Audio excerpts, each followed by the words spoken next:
Marketing Strategy for Authors. Written by Tao Wong. Narrated by Shannon Thompson. Introduction. Who am I to write this book? No one really. I'm an extremely lucky indie author who stumbled onto initial success, who then parlayed that success into an ongoing, full-time writing career. At the time of writing this introduction, I have over 20 books published, more than 1.5 million words in print, most of my books having audiobooks, a comic series, and multiple translations. Overall, I have over 50+ different product types: translations, shorts, anthologies, novels, novellas, audiobooks, comics, etc. If I had to say one thing that separates me from the vast majority of indie authors, it is that I have a grounding in both business and marketing. I ran a small business for over 13 years as a sole proprietor, making it one of the largest retail businesses of its kind in Canada before I turned to writing full-time. I also worked as a marketing professional for many years beforehand, after graduating with my MSc in marketing from the University of Manchester. But really, the reason I wrote this work is because it bothered me that so many discussions about marketing among indie publishers and writers focused more on promotion than true marketing. There was a clear lack of understanding about general marketing theory and how it related to publishing. And that lack not only impaired individual book launches, but long-term career choices. So, I wrote this book to give an overview about basic, and this is super basic, marketing theory as it pertains to publishing. At the end of this book, you should have an idea about how marketing theory relates to your own publishing career. It should provide guides to thinking and prompt you to ask questions about where you are and how to make it to the next level of your publishing career. Developing your marketing plan. Building a marketing plan is a big, involved process. It's more complicated than most people think, and much of the process we're looking at can be simplified for most independent authors. The simple fact is that, as an individual business owner, few of you have the time to spend writing out a full marketing plan and updating it every 6 months. As such, look at the following book as a guide for your thinking, as questions to ask yourself, and an overall map to reach your goals. You do have to have a goal, and the more defined it is, the better. But the exact strategy and tactics involved will vary as you put all of this into practice. The structure of this book is set up in the general way you'd build a marketing plan. The first chapter will help you define your goals, the development and analysis of your environment, and finally, what your marketing budget would be. From there, we'll tackle the basic 4 P's of marketing: product, price, place or distribution, and finally, promotion. Lastly, we'll provide some basic examples of how to pull it all together so you have an understanding of how it all relates to one another. Goals. Your own personal goals will dictate your marketing goals, which will influence your marketing plan. Because of that, it's hard to develop a full marketing plan template that can be useful for everyone. It's also worth noting that some of this is going to change based on what you sell because fiction and non-fiction are different beasts. I'm going to use the goal of becoming a long-term, full-time author as the example. So, the marketing goal is eventually making, we'll call it $50,000 a year. Let's assume you're starting out now, so there's no expectation to hit that $50,000 this year. But let's assume you want to do it in 3 years. That means you'll need to scale up. Now we're beginning to have to hit a lot of assumptions while going through this process. These assumptions include things like capital available for advertising, capital for product development, speed of product development, how fast do you write, edit, and release, knowledge of social media outlets, advertising platform knowledge and capability, author physical location, whether you are an introvert or extrovert, and in-person sales ability. Whatever your situation may be with respect to the above points, you should be setting your marketing goals in a clear, trackable format for at least 3 years out. That might get longer if you write 1 book a year. This plan might be a 20-year plan. Environment and industry. Before you begin to even think about developing the marketing strategy, it's worth noting you need to have a clear understanding of the environment and/or industry before you start. Yes, you can stumble around without knowing what's going on, but if you don't know the terrain you're fighting in, you're just as likely to lose the war as you would by not knowing yourself or your enemy. If you're a corporation, or you have taken management classes, they tell you to use the SWOT, strength, weakness, opportunity, and threat analysis. Regarding external considerations, you can break it out further and use the PEST, politics, economic, social, and technological changes analysis specific to the environment that you are working in. You can learn more about these analyses online, but in general, these are fairly straightforward concepts. I will say, the one thing people always miss with the strength and weakness part of a SWOT analysis is that it is a relative analysis. It is your strength or weakness compared to your competitors. In our case, it doesn't matter if you are a good writer, unless you are, by far, the best writer in your specific niche. And that's something to consider. How big do you want to make this analysis? If you are doing right-to-market work, you need to analyze the whole industry. If you are a dedicated sci-fi or fantasy writer, maybe you only need to concern yourself with those writers. And even then, maybe it's best to look closer within your niche, such as at indie authors only, or indie authors who have published in the last year. What you want to do is make this useful. Putting together this analysis will help guide you to develop your marketing plan, whose goal, in our case, is to make money. So, reviewing the entire market might make no sense unless you're planning to skip between genres and the like. Some things to consider when you're looking at the above: number of competitors and the number of increases in those competitors, platforms and platform types, web serial websites like Wattpad, Royal Road, etc., retailers like Amazon, Kobo, B&N, Scribd, etc., cover types and cover costs or value. How professional are the people you're looking to hire? What are the expectations specific to your genre? Trends and their rate of change. I'm looking at you, romance. But this also holds true for urban fantasy or paranormal romance, where vampires might be out and werewolves in, magical academies are the hottest thing for this second, etc. Competitor pricing. Writing competency, generic tropes, tropes in demand, book length, basically the product analysis of competitors. News outlets and social media hubs. For example, Lit RPG is really focused on a few Facebook groups and Reddit. There's not much in terms of reviews. Epic Fantasy has a large number of dedicated blogs and reviewers that can help get the word out, etc. Industry tech trends. AI voice recordings, audiobook growth, etc. Speed of releases and release strategies. Once you've done that, we can start looking at building out the strategy aspects of your marketing plan. Word of warning.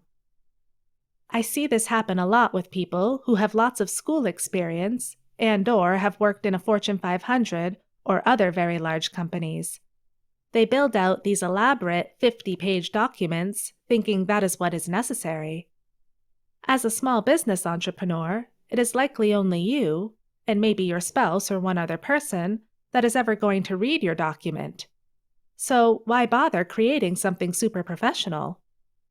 Remember, the point of all these models, all this analysis, is to guide your thinking and research. It is to force you to look at things that you might not have considered. It is not to make you sit there, wasting time because you have a box to fill. The more experienced you get, the less likely you will actually need a formal document. Nearly all the actual startup entrepreneurs I know, who go on and do multiple businesses, don't bother with big, formal documents like this, unless they're seeing banks or looking for funding, which, as an author, you are unlikely to ever get. So, do the work, but do it so you understand the environment and yourself, not because you think it needs to be done up nicely and professionally for something. The I write what I write justification. Maybe you don't care what everyone else is writing. You write what you write because it's what you have to do. And this is where the art side of publishing and writing comes in. I know that I should write 120 to 150,000 word books for Lit RPG. I'd earn more in audiobooks and KU. Readers prefer longer books in general. I don't write that because I naturally peter out at 90,000 to 110,000. I could add more words, but it would be wrong for the books. I know that, and that's a trade-off I'm willing to make, because I know my books are better off the way they are now than they would be if I extended them for a few dollars more. Knowing the tropes is more to see what clicks for you than because you should check the tropes off. It will also help you figure out how to market your books to the groups and people who want the stories you are telling. I am not telling you to write a trend, though if you can do that and do it well, great. At the same time, if you are a natural writer, it's likely you have dozens of ideas buzzing in your head. Part of product marketing strategy can be as simple as choosing to write the ideas you have that will sell better at this moment. If you are somewhat like me and just write what you do, the product analysis side of this can be a lot shorter. You will be looking at things like where they market, cover types, distribution locations, and pricing. Stuff outside of that can be ignored for the most part since you're just not going to do it anyway. As always, do what you need to do to keep writing. Just realize that choices have consequences and that there are trade-offs. Using the information and some caveats. The next step is putting your plan together. This is kind of put together because your goals are going to have to change a little based on your budget and your analysis. Again, a lot of this is going to be fuzzy if you are a new writer, and getting good data is going to be hard. That's because one of the biggest question marks, your product, is very, very hard to evaluate as a new writer. Heck, even experienced writers have a hard time judging their own work. So, you won't know very well how you do in terms of writing and ability and how it compares until you publish. This means that understanding how fast you can generate revenue is going to be hard. Which is why, again, I advise that you don't spend too much time on environmental analysis and the like. It's good to know what's going on, but until you publish and start marketing, it's hard to know what you're doing. We'll talk about reiteration and adaptation of the marketing plan later, but in the meantime, realize that you'll probably need to revise numbers. Marketing plan KPIs. That being said, assuming you have a 3-year goal, you should break your financial goals up now. In addition, it's time to start measuring, and considering how you measure, other key performance indices, KPIs. Here are some things you can measure. Organic Facebook fan page likes. Please don't buy likes. Nothing from Fiverr or any of those mass purchases work. Newsletter subscribers, organic and swapped or promoed.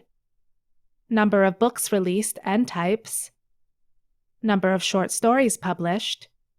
Earned revenue. I'm sure you can think of more that works for your own situation. Remember, make sure the KPIs are measurable and make sense for the business. Measuring Twitter followers might make sense, but measuring how many retweets a meme gets that has nothing to do with your writing probably doesn't. Unless you can measurably track back sales from those retweets, it might not be the best option. It certainly isn't a high-level KPI. Note, I'm not measuring words written, just published.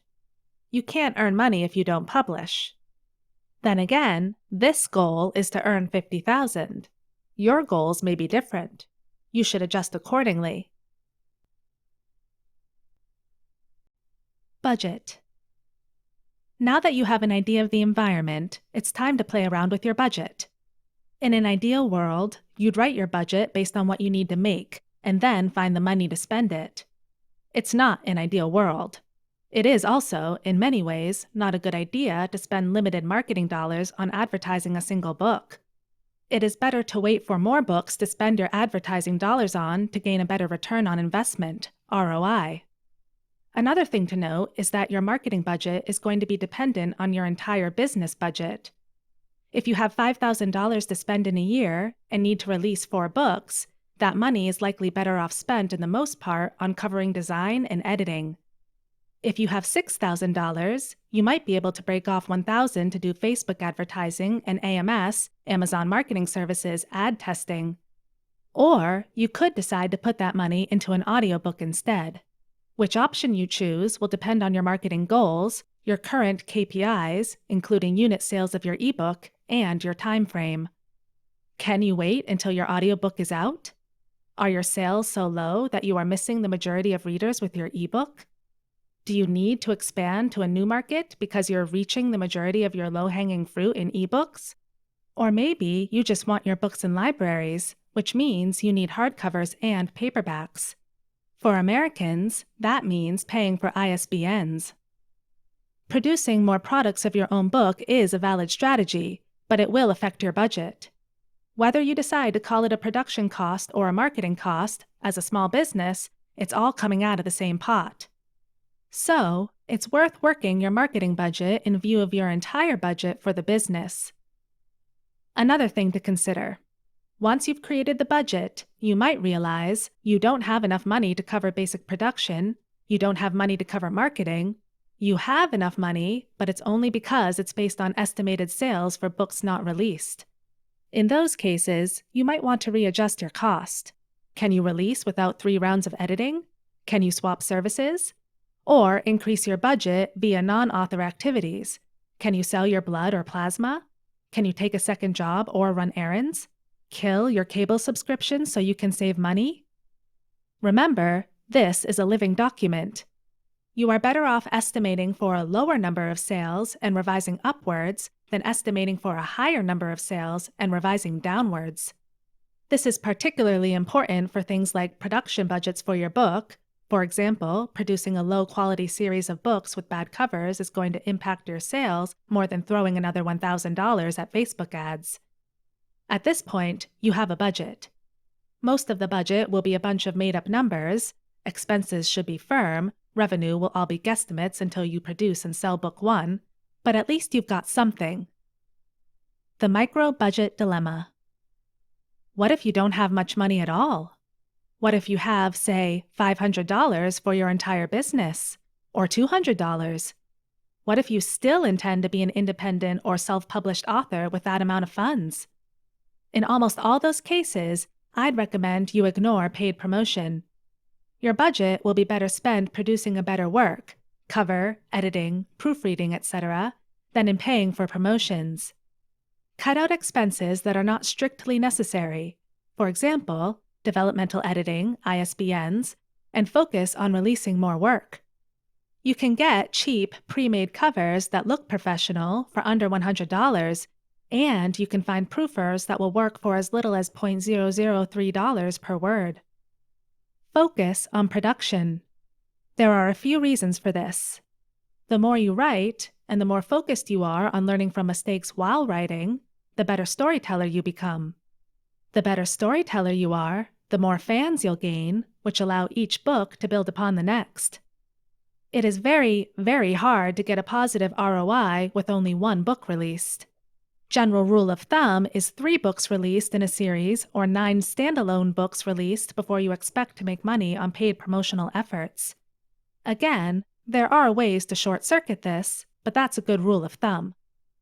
Lastly, with more books released, especially in a series, you have more options to drive eventual sales and returns. For example, perma-free books to entice new readers. Random sample marketing budget. Here's a random marketing budget that I pulled out of the air. This is just to give you an idea of what you could be doing and what your money could be spent on. Year 1. Budget $500. Tasks: domain, website hosting, website creation, mailing list integration, some minor dollars thrown into AMS ads to increase visibility without breaking the bank. End of year goal: 4 books out, money from year 1 has hit the bank, including book 3. Year 2. Budget $5,000. Tasks: regular Facebook ads at a few dollars a day, AMS ads for first in series and latest release, newsletter marketing, BookBub, BookBarbarian, etc., giveaways and contests on Facebook page, produce book 1 or 2 of your series in audiobook, produce paperback copies. End of year goal: 8 books total released, 4 written this year. Year 3. Budget $10,000. Tasks: $10,000 in year 3, regular Facebook ads at $10 to $20 a day, AMS ads for multiple series, regular newsletter marketing, paying for newsletter subscribers now, payment to go to a local con and sit at a table to meet fans, put entire series into audiobook, put entire series into hardcover. End of year goal: 12 books total released, 4 more in this year. The first P of marketing: product. Product is what you're selling. Without a product, you have nothing. Without a product, whether it's a course, a non-fiction book, your YouTube channel, or a paperback, there's nothing to say. I'm setting aside the obvious question about your product as an indie author, which is the quality, or the craft component of your writing, as something that will not be discussed here.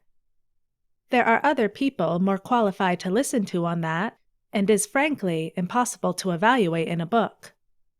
Suffice to say, you need a well-written, as far as your genre is concerned, book to sell.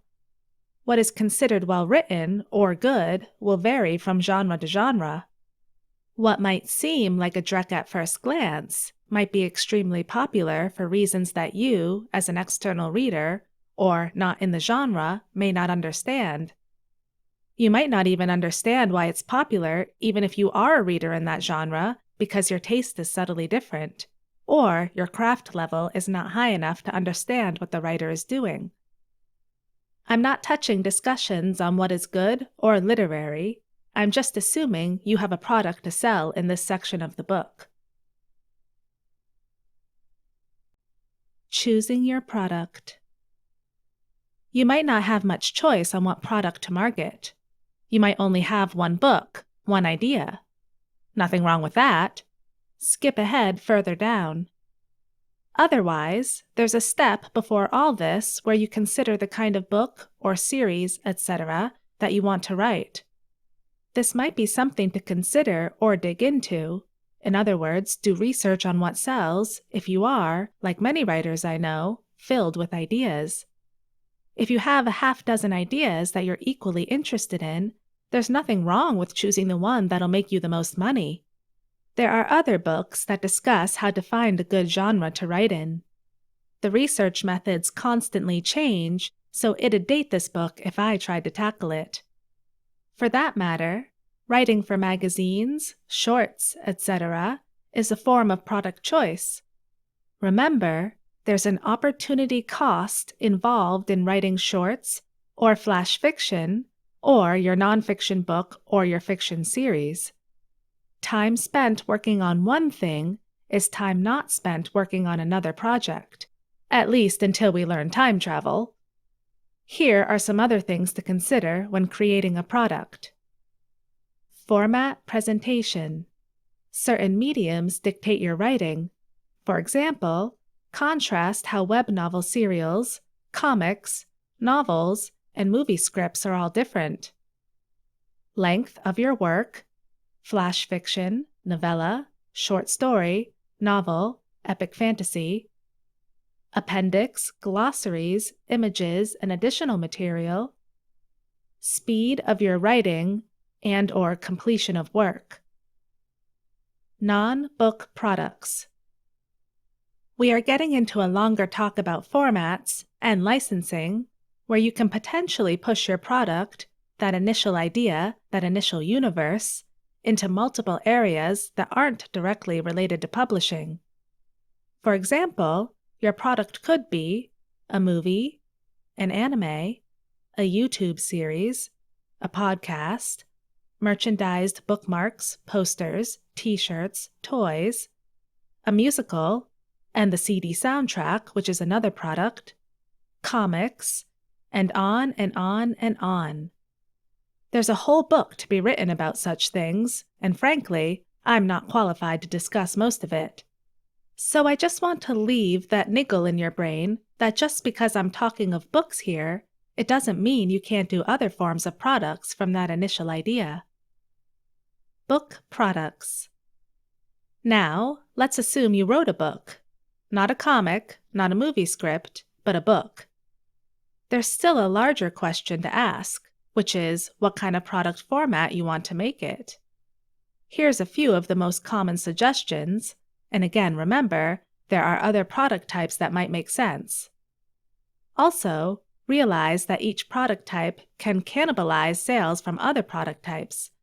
For example, having a paperback might take away from your ebook sales a little, but they also introduce you to a new market. Ebooks. There are two major file formats for ebooks: EPUB, used in iBooks, Kobo, Scribd, Amazon, etc., and Mobi, Amazon exclusive but being deprecated. You might have also heard Kindle Unlimited, KU, mentioned, but that's not a format, that's a distribution method. We'll talk about it later on when we get into the discussion of distribution. Ebooks are how most of us make our money as indie authors. They make up a large percentage of our income, anywhere from 60 to 99%, if you include KU, which is delivered in ebook format. Producing an ebook is a non-question if you have written a book these days. You can and should produce one. Here's what you need to consider when producing an ebook. 1. Inclusion of images, appendices, etc. can affect your margin. Amazon can and will charge you more for larger books. Other retailers do not do so. 2.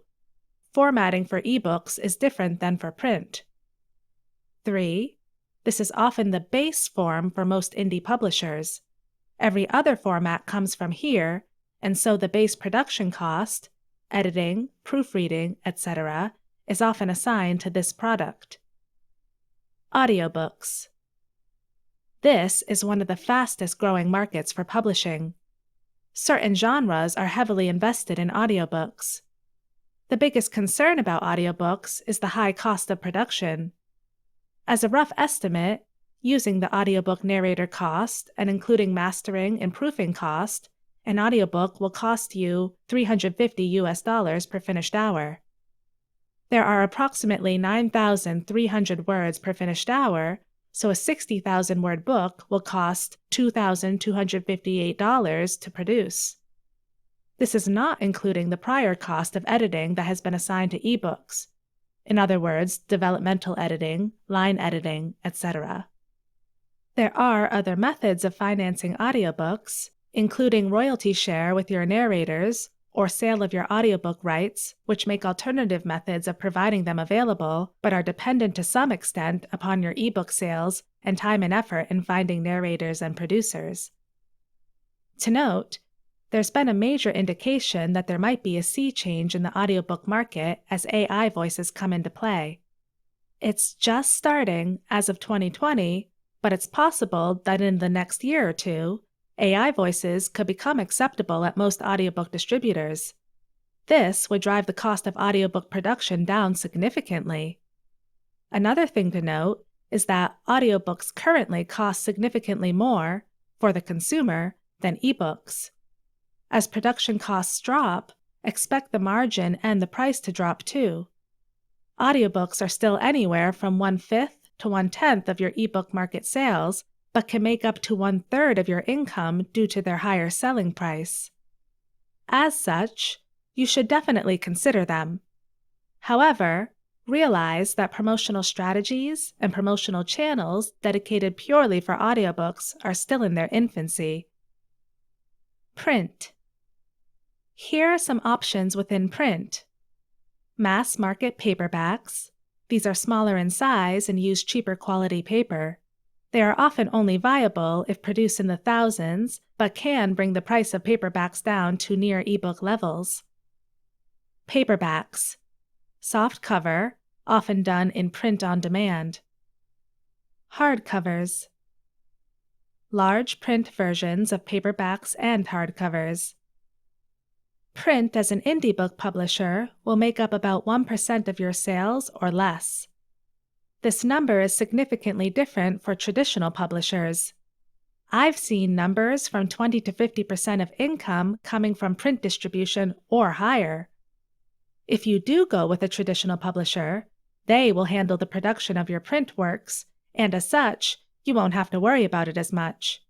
However, in return for accepting cost of production, as a traditional author, you receive anywhere from 16 to 15% of retail price, depending on format and contract, and will have to contend with return withholdings as well. Having more options for print on your product page can price anchor your ebook price, making it seem cheaper. Large print is often purchased not by individuals, but libraries. If you are producing large print work, make them in hardcover, as that is the preferred format for libraries. Print on demand is expensive. Check out services like KDP Print and Ingram Spark. Other product types. Here are some other somewhat common publishing product types. These are common in the sense that they are viable product types, but are not commonly exploited by indie publishers. Co-authoring works in another universe. Licensing works in your universe to other authors. Shared world anthologies. Comics. Movies and/or TV. Foreign translations.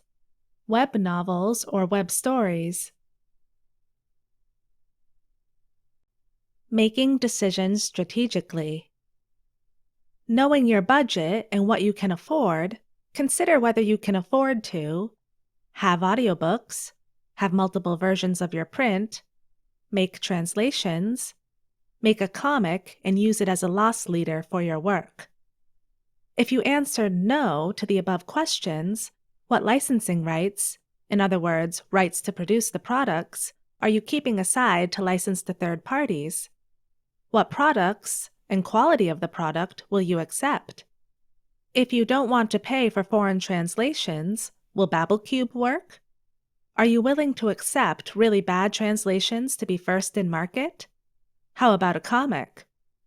What product types do you envision for your world, for your marketing?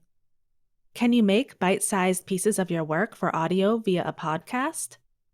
Maybe you should instead write a web novel and make your money that way and only release your work in retailers later?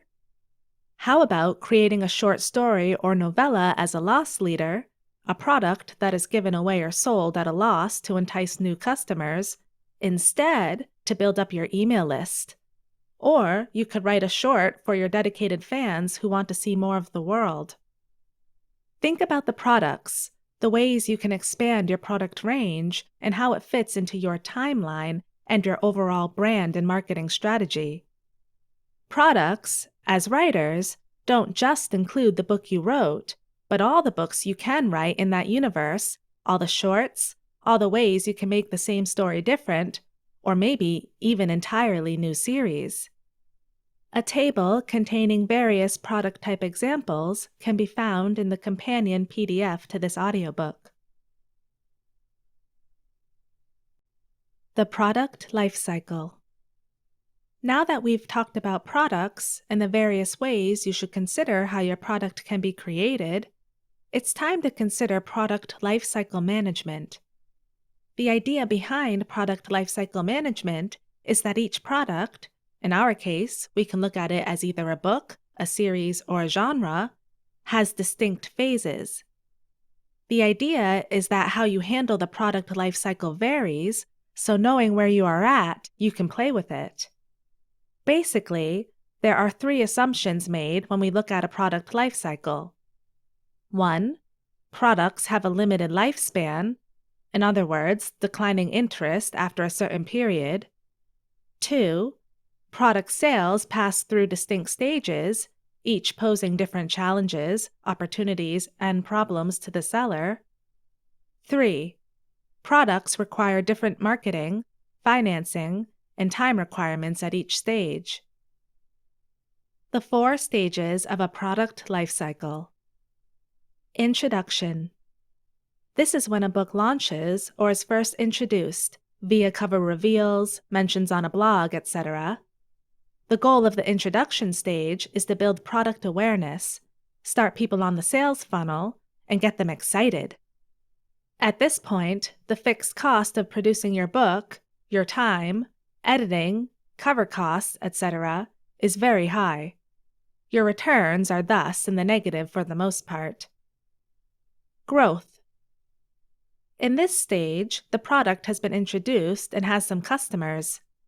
The goal here is to increase the customer base by expanding promotions to get the product into more hands. This is where most people throw their marketing dollars, buying ads and newspaper promotions, excitedly telling everyone about the new release. If you think of the Amazon cycles, 14, 30, 60, and 90-day algorithm cycles, this is often within the first 14 days when Amazon is really pushing and might or might not drop promotional efforts for your work. This stage can last for a while, depending on how fast uptake of your product occurs. This can also extend for the full month, 30-day cliff on Amazon. Side note, these cycles, or you might see them called cliffs, are not the same for all retailers, nor are they likely to stay the same for Amazon. Remember, the retailer's job at the end of the day is to sell the most number of books. Pushing new product is generally the best way, but a work that consistently sells well will still be promoted. Maturity. In the mature stage of a product, it's been out in the market for a while. A while can vary for each book and genre, from a few weeks to a few years. For us indie publishers, this could literally be between 14 to 28 days after you release the book. Amazon isn't pushing your book as hard anymore, so you need to get out there and do your own marketing. At this point, the vast majority of early adopters and the early majority should have picked up your product. The late majority are who you should be targeting. Furthermore, you are looking at people who have heard about your product but are still on the fence. At this point, one thing you could possibly do is market to other audiences, putting additional people into your sales funnel to bring in new readers. This could be via other newsletters, Facebook ads, AMS ads, newsletter swaps, etc. Hopefully, you've earned back your initial outlay and returns are better. Your upfront cost as a publisher is gone, so it's just the variable cost of marketing. Many publishers and/or authors start lagging at this stage, forgetting about their backlist. As mentioned, this period can be anywhere from 14 days after your release, for extremely hungry but small markets, to after the 90-day cliff, for most. In a mature product scenario, your goal is to draw in as many customers as possible for the product before it declines entirely. Saturation and decline. This is where your book has reached the vast majority of readers in the market. No one is buying book 1 again because either they've discounted it or they've bought it. This is the 1/4 of the product adoption chart, which is shown below, where you are getting laggards in. Your market in the genre is filled, and for the book itself, additional marketing to the current audience is wasting good money. There are two things to consider here. This is assuming you have not expanded your initial audience, which means, in many cases, expanding your marketing to new areas. Expanding promotion to new audiences is a way to gain new readers, which is why, at times, writing in multiple genres with multiple series can lead to sales increases in old series. This is why having more books out is good. It can also be targeting new people with your Facebook ads or other promotional tactics. See above. This assumes you haven't or don't intend to release your next book in series yet. Realize that you can look at the stages of the life cycle for individual products and a series too. At that point, the marketing for book 1 might be best achieved to catch up the laggards by releasing book 2 or 3, or whatever book you are looking to release. The production adoption cycle. I mentioned laggards in the above section. This is a chart depicting technological adoption that has some relevance to this discussion. Basically, how people pick up new innovations or books, etc. This chart can be viewed in the companion PDF to this audiobook. The yellow line is percent of market saturation. Blue line is the groups adopting. Something to think about if you're looking at where you are when you're marketing your product. As it pertains to the publishing industry, the biggest question to ask is, does this model work with the publishing industry and/or individual books or series? The answer in my mind is, sort of. It can be arguable because certain works transcend basic product lifecycle management, especially public domain work.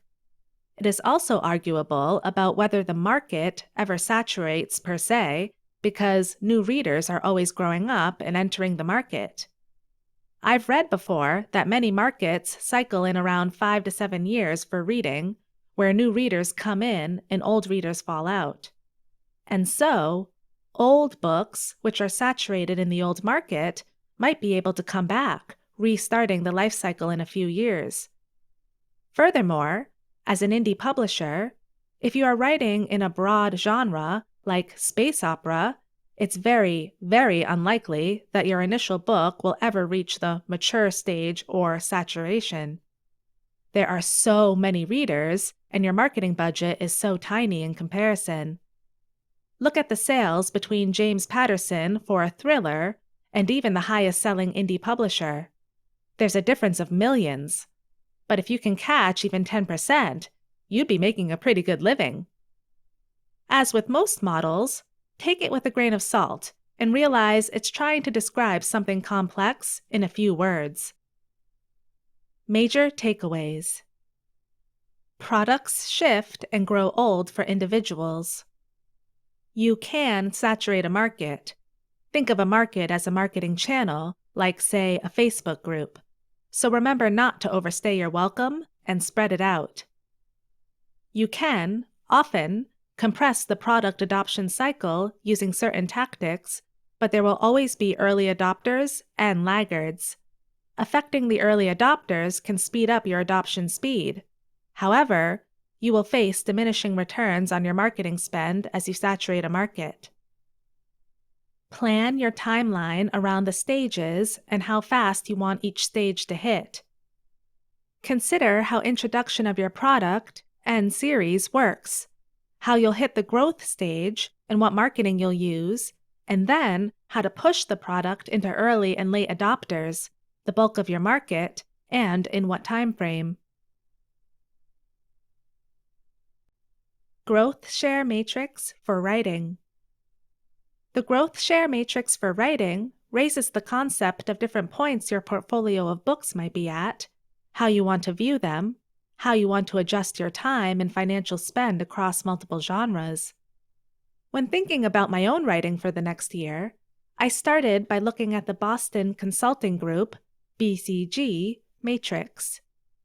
For those that don't know, this is what it looks like. This matrix can be found in the companion PDF to this audiobook. Basically, The idea is that you split your business units, brands, or whatever you have along those lines.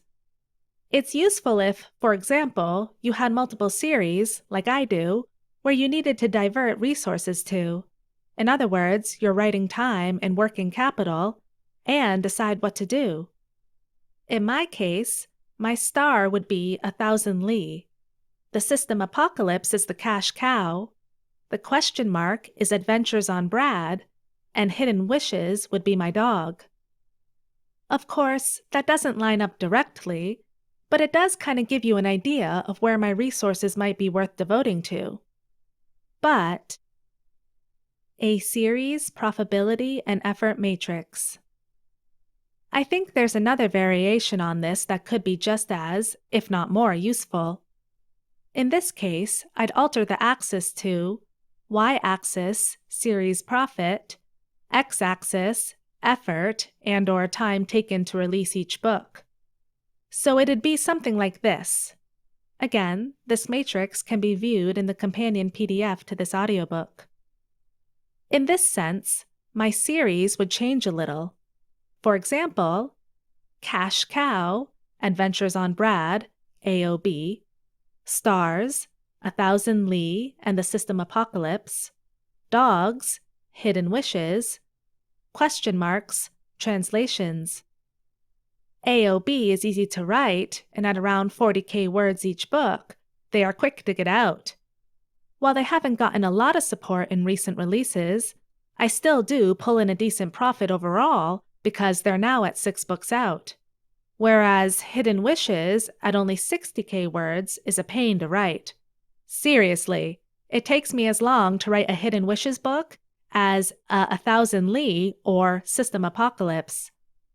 Just note, the use of this matrix is only useful if you have more than 1 or 2 series. Without those series, or potentially product types if you write novels and shorts as an example, it is not as useful. Some things to note. There's something to be said about defining profit and what timeline you are using to define it in. As a self-pub author, you have the entirety of your career for a book to make a profit. Depending on country, it could be up to 70 years after your passing, while in other countries it could be shorter. When we decide to cut off that timeline is a good question. This matrix is only useful if you are like me and can decide to some extent what to write. I know some writers who can only write what their muse tells them. I know others who have to finish the story they start, which really I recommend most people do. Again, this is another discussion, but if you don't, or can't choose what to write, making calculations of what series to write is kind of useless. Be careful of how you define effort versus time. For me, I'm using both the amount of time it took, days, weeks, months, and how emotionally drained it made me. Lastly, you aren't comparing like to like. Series might not have the same author of books. They might not be hitting the same genre. They might have different price points. This is a 2-axis matrix meant to help guide thinking, not dictate it. Product line management. This is something to consider when you have multiple product lines or series to play with. But I wanted to introduce another thought, which might change things around for you a little with regard to series management, and that's the refreshing or relaunching approach to series. What if you had a good product that is in a high growth market that for one reason or another never launched well? With the ease of updating and editing ebooks, isn't it easy to relaunch? Change covers, change blurbs, take the entire thing down and then edit it maybe for a bit? And do a quick launch period, one after the other? Could you make a question mark series a star series? Add the fact that there's only so much work you can do per series before you have to sit back and wait a bit, and considerations like this definitely arise. 2 series or not? Another author consideration, and/or indie publisher consideration, is whether to do a series or not. There are very, very good arguments as an indie publisher to do a series. Specifically, that every book in a good series pushes up sales for every book in the previous series. This is mostly due to the renewed interest and ranking of the newly released book. As your book should be linked to previous books in the series by title and on the product page, people who see book 8 of a series can jump back to book 1, especially if there's significant social proof, like bestseller tags, reviews, etc., to indicate the new release and the series is good. It's important to consider that series do have a lifespan where each book reduces in the number of readers. You can expect maybe 60 to 90% of readers from the first book to pick up your second book, and 80 to 90% of readers to read book 3 onwards, with each new book seeing fewer readers. And this reduction is for a good series. Unsuccessful series will see less than 50% of book 1 readers reading book 2. Now, if you have a significant number of readers, that decline in the number of readers doesn't matter as much. If you have 10,000 readers for book 1, by book 5 you may have around 5,000 readers, 80% of book 2, 90% of book 3 onwards. But if you have 1,000 readers of book 1, that means you have around 500 readers for book 5. That might not be sufficient to cover your cost. When writing series, you can also have multiple entry points to a series, allowing readers to find their way in at multiple points and giving you multiple ways to promote the series. Some authors spend their entire writing careers in just one universe, writing multiple series within the universe. Others write books that are standalone but are part of the series, allowing multiple entry points that way. I like doing series arcs, so it might be the same series, but I can do longer arcs with multiple entry points of sorts. On the other hand, one thing about first books is that they are almost always the best-selling book in a series in terms of total units sold and revenue generated.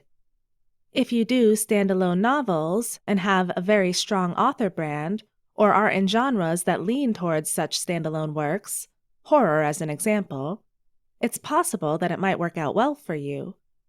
This, by the way, is a supposition. I don't know of any of my indie author friends who do solely standalones, but I run in the sci-fi and fantasy circles.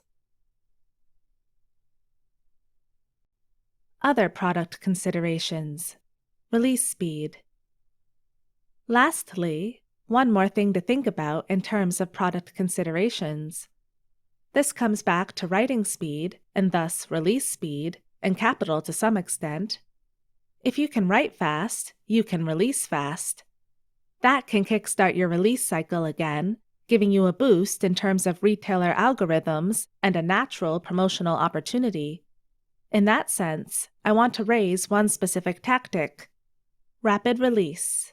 That is, launching one book every week, 2 weeks, a month, until you have 3/4 books launched, or the entire series.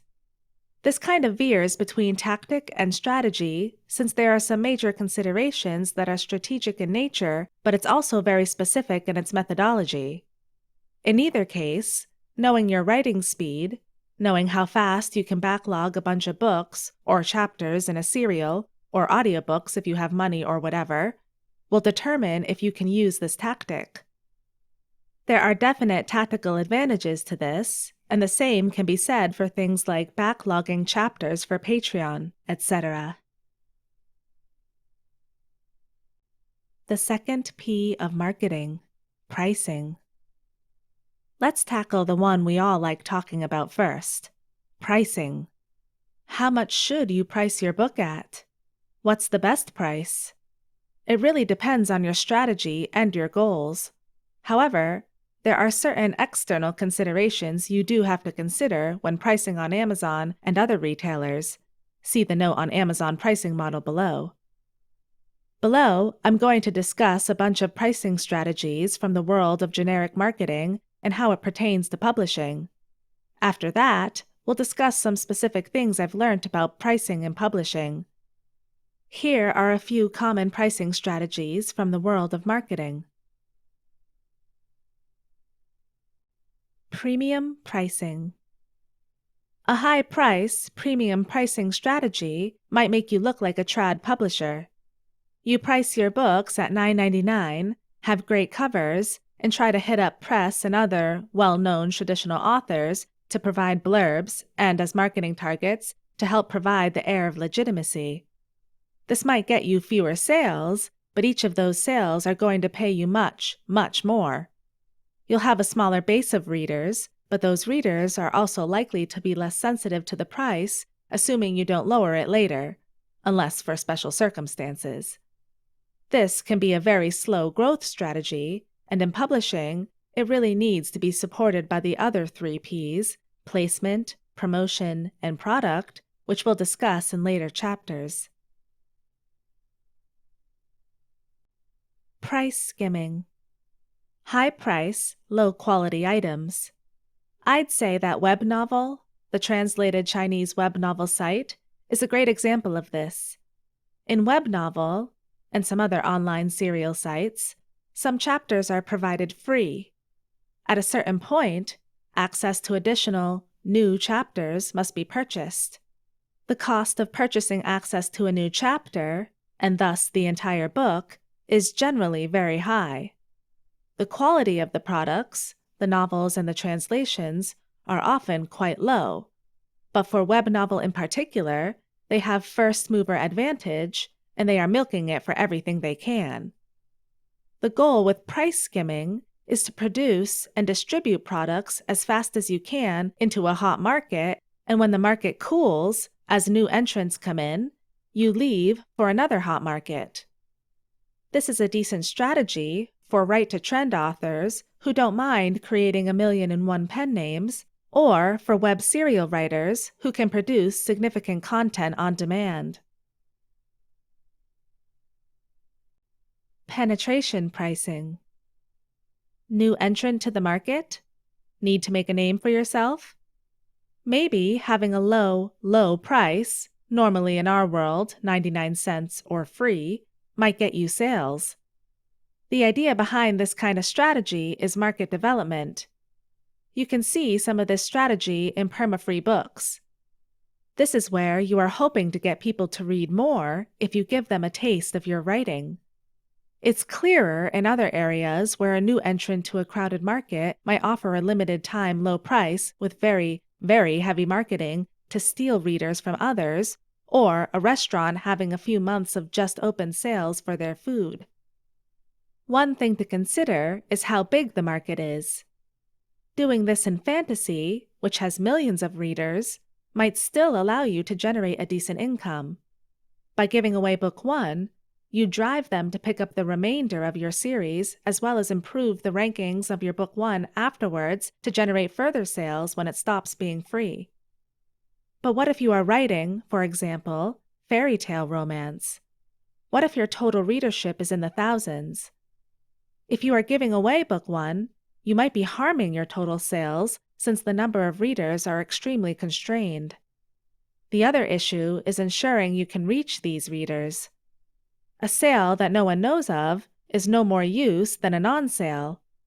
Again, know your market and tie it into your whole marketing strategy. Cost plus pricing. This is the simplest and least applicable pricing method for indie publishers. You figure out your cost, a good thing, and then you work out your unit cost, impossible with ebooks and price on demand in general since your cost of delivery of the next book is basically $0. Yes, there might be a delivery fee, but that's charged after sale. And then you add a specific markup. This is great for manufacturers, not so useful for writers who basically have a fixed cost of production. Ignore for the most part, other than making sure you work out your cost of production. Competitive pricing. This is quite simple. Look at the pricing your competitors are using. Price yourself to match. In terms of books, you're looking at page count and/or word counts, equivalent level of covers and blurbs, preferably equivalent level of fame, or fame that you want to reach, product quality. If you want to be or think you are a market leader in writing and want to be like them, you price to match their prices. By being priced the same as the market leaders, you signal you're as good as they are. If the rest of your product isn't, well, you've got a problem.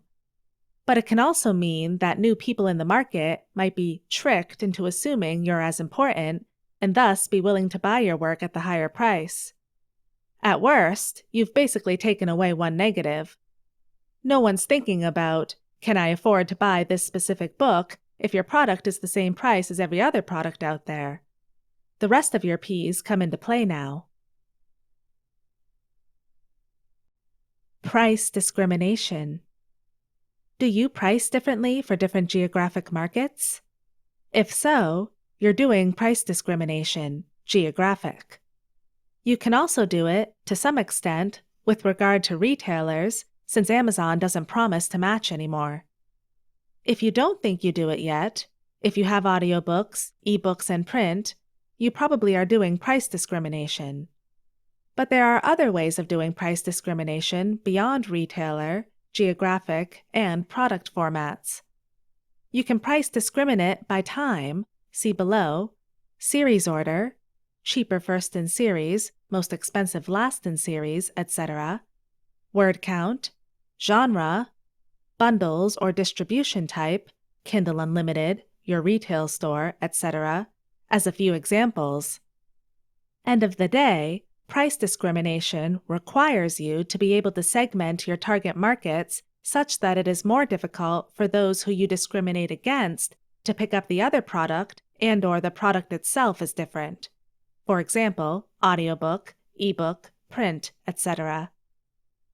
Unlike many other retailers, a lot of price discrimination options are removed from you if you work only through retailers. If you have your own web store, you can further refine price discrimination using coupon codes and the like.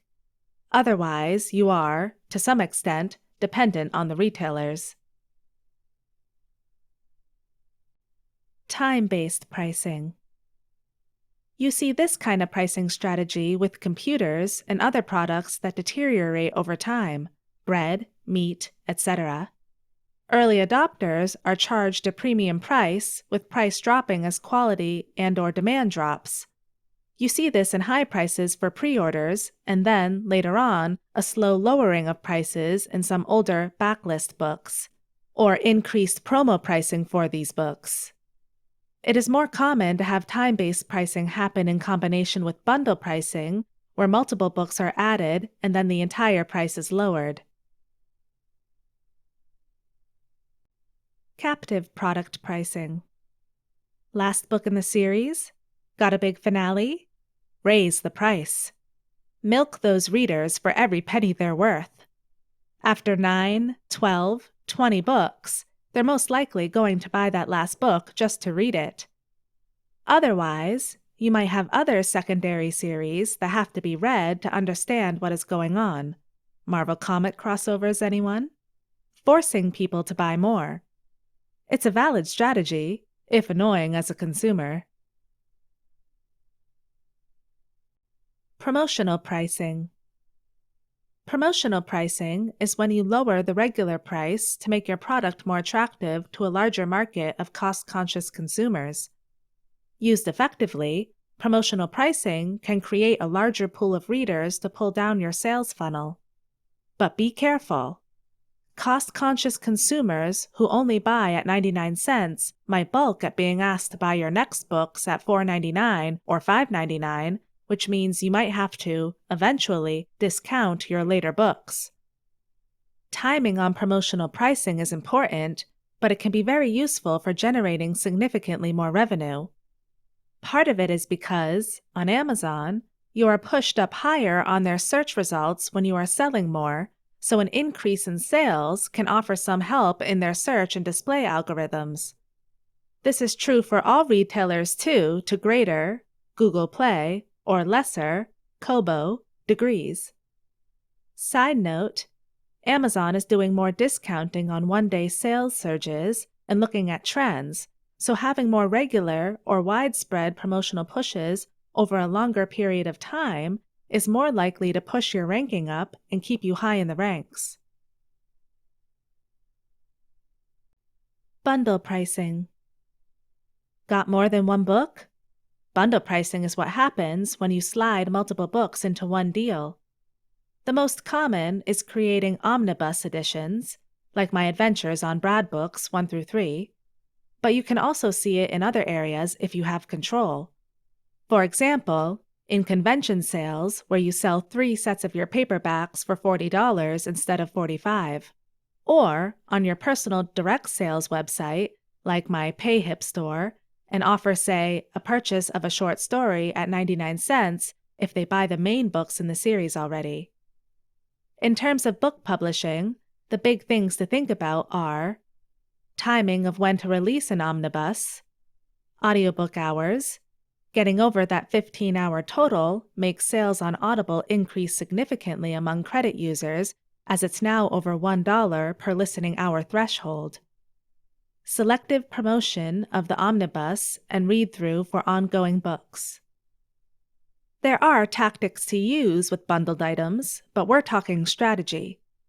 I'm just going to say that it's an option and something to slide into your marketing plan when you are building it. Anchor pricing. Anchor pricing is the use of a generally higher price to set up a benchmark in the mind of the consumer. You then have a lower price that makes your product a deal. You see this with sales prices displayed next to the regular price in supermarkets and other retailers. For us indie publishers, having a paperback priced at $15 will allow Amazon and other retailers to favorably compare it to your ebook price of $3 to $6. This is useful because it increases conversion rates of purchases and also allows you to command a higher price. Here's the hidden danger. If you saw a product normally priced at $16 and is now priced at $1, would you buy it? Or are you asking why first? If that product was, say, fish, would you pause and think, is that fish fresh? Be careful about using anchor pricing and pricing your ebook too low on a regular basis. You don't want people thinking your product is bad fish. Kindle Unlimited, or KU. This is the giant boogeyman. To have your book available in the Kindle Unlimited program, seen as the Kindle Lending program in your dashboard, you have to have your ebook distributed exclusive with Amazon. In return, your product is the equivalent of $0 for subscribers. While it's not free for subscribers to part of the program, your individual book is. This actually creates a price discriminatory pricing strategy: $4.99 for non-KU subscribers, $0 for KU subscribers. Since authors can subscribe for periods of 3 months into the Kindle Lending program, you can make this a time-based promotion by emphasizing that your books will be removed after 3 months, etc. In addition, by being part of the KU program, you have the advantage of dropping your price further to 99 cents or free with their promotional options. It opens a ton of tactical options over the year, since it's time-limited and requires significantly less adjustments than normal.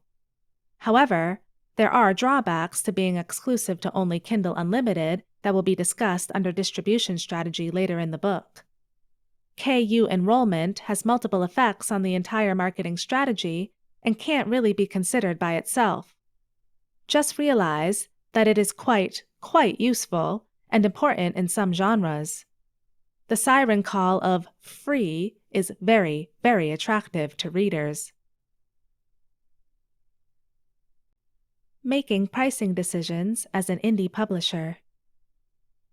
One of the biggest issues I have with indie publishers is that they sell themselves short, all the damn time. They price themselves too low, taking the minimum amount of $2.99 to make something, forgetting that they can earn a lot more with fewer people. Often, I hear people say, "But I'm not that good," or "I don't want people to pay that much for this." It's often an issue of confidence in themselves, in their work, rather than an actual business decision. At the end of the day, how much people pay is up to them. On top of that, so many authors price low and end up driving the entire market low. If you don't believe me, watch some of the romance markets. So many books are sold at 99 cents, and the reason they have to do it is because everyone else does it. How much more could they earn if people kept their pricing at $2.99? Who knows? Maybe they are right. Because of how many whale readers, large-scale readers, there are, maybe it's not viable to have 99 cents at all without significant quick price changes. But I'm leery of prices going down because I've seen how destructive it is in my old business. Remember, as a writer, in many ways, your product is unique. Or it should be in most cases if you aren't chasing trends and switching pen names. But that's another discussion. As indie publishers, one of the biggest advantages we have in pricing is the ability to experiment, test, and get our results back fast. Is $4.99 the right price? Or $3.99? Should I do a combination of $4.99 with 99-cent promos every 3 months? Or every 6 months? How about pricing your book 1 at 99 cents permanently, but having every other book at $5.99? Or less extreme, $4.99 and $5.99. Is it worth it? Who knows? Your books are different than mine. Your marketing strategy, your product base is all different. But guess what? You can test it out and find out. Yes, sometimes it takes a few months to work out results, but you can test and keep testing. And if you have multiple product lines, read series, you can test on 1 or 2 and never affect your main sellers. So, test. The third P of marketing, placement. Place or distribution, as it may be, is the question of how you're going to get your product to your target market. The methods and the locations, not in what form. We have dealt with questions like whether to make audiobooks or print mass-market paperbacks already. Now, you're asking the question on how best to make sure it arrives in locations where your audience is. And that's the critical part of the marketing strategy for distribution, making sure the distribution choices you make fit those of your audience. An example of great distribution strategy is Scholastic, a multinational company which produces and distributes children's books and educational materials. Their promotion and distribution through schools and direct to kids ensures that they have a stranglehold of the market. Sure, they could distribute their books at newsstands or mass-market retailers, but the best way? Via schoolrooms where the kids are able to see their friends get things and they themselves can order what they want direct. Your target market. As mentioned, when looking at distribution strategy, one of the things you have to consider is where your target market is located. This goes back to understanding your target market, understanding how they shop, and their preferences in shopping. The other consideration, and this comes into play with the SWOT and PEST analysis you've done, is where your competitors are already doing business. At times, this can be a great indicator of locations that you should target because that's where the audience is congregating. At other times, this could indicate locations you might want to avoid because you want to tap into untouched markets with your books. A great example of this could be in my own genre, Lit RPG, where the vast majority of the market is in Kindle Unlimited. There's an argument then that instead of joining the throngs fighting for market share in Kindle Unlimited, you should focus on the wide market to gain sales. While there might be a smaller, current audience, you'd be able to gain a much larger share of that audience and grow the market yourself. The breakdown. Now, I'm going to split the distribution considerations into basically 3 major options, just to simplify matters. These are exclusive, often Amazon exclusive, wide, that is, distribute as widely as possible via as many retailers. Direct sales.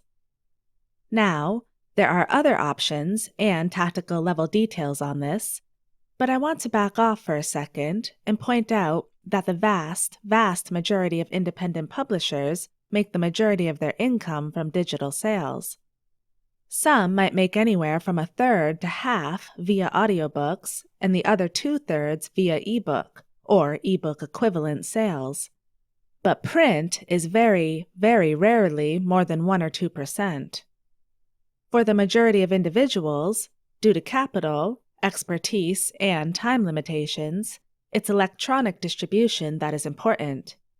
Still, it's worthwhile understanding print distribution as a whole to understand one's options. A brief note on print distribution.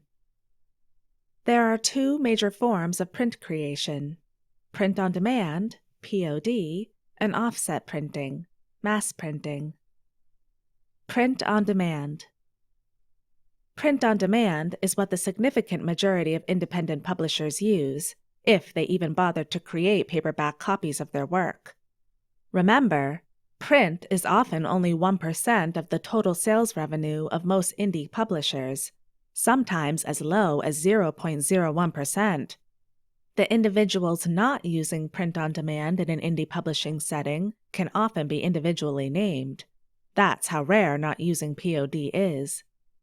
Now, print distribution can be done directly on Amazon or via POD companies like Ingram Spark or Lulu. Print distribution via POD is often wide and allows you access to independent book retailers and libraries.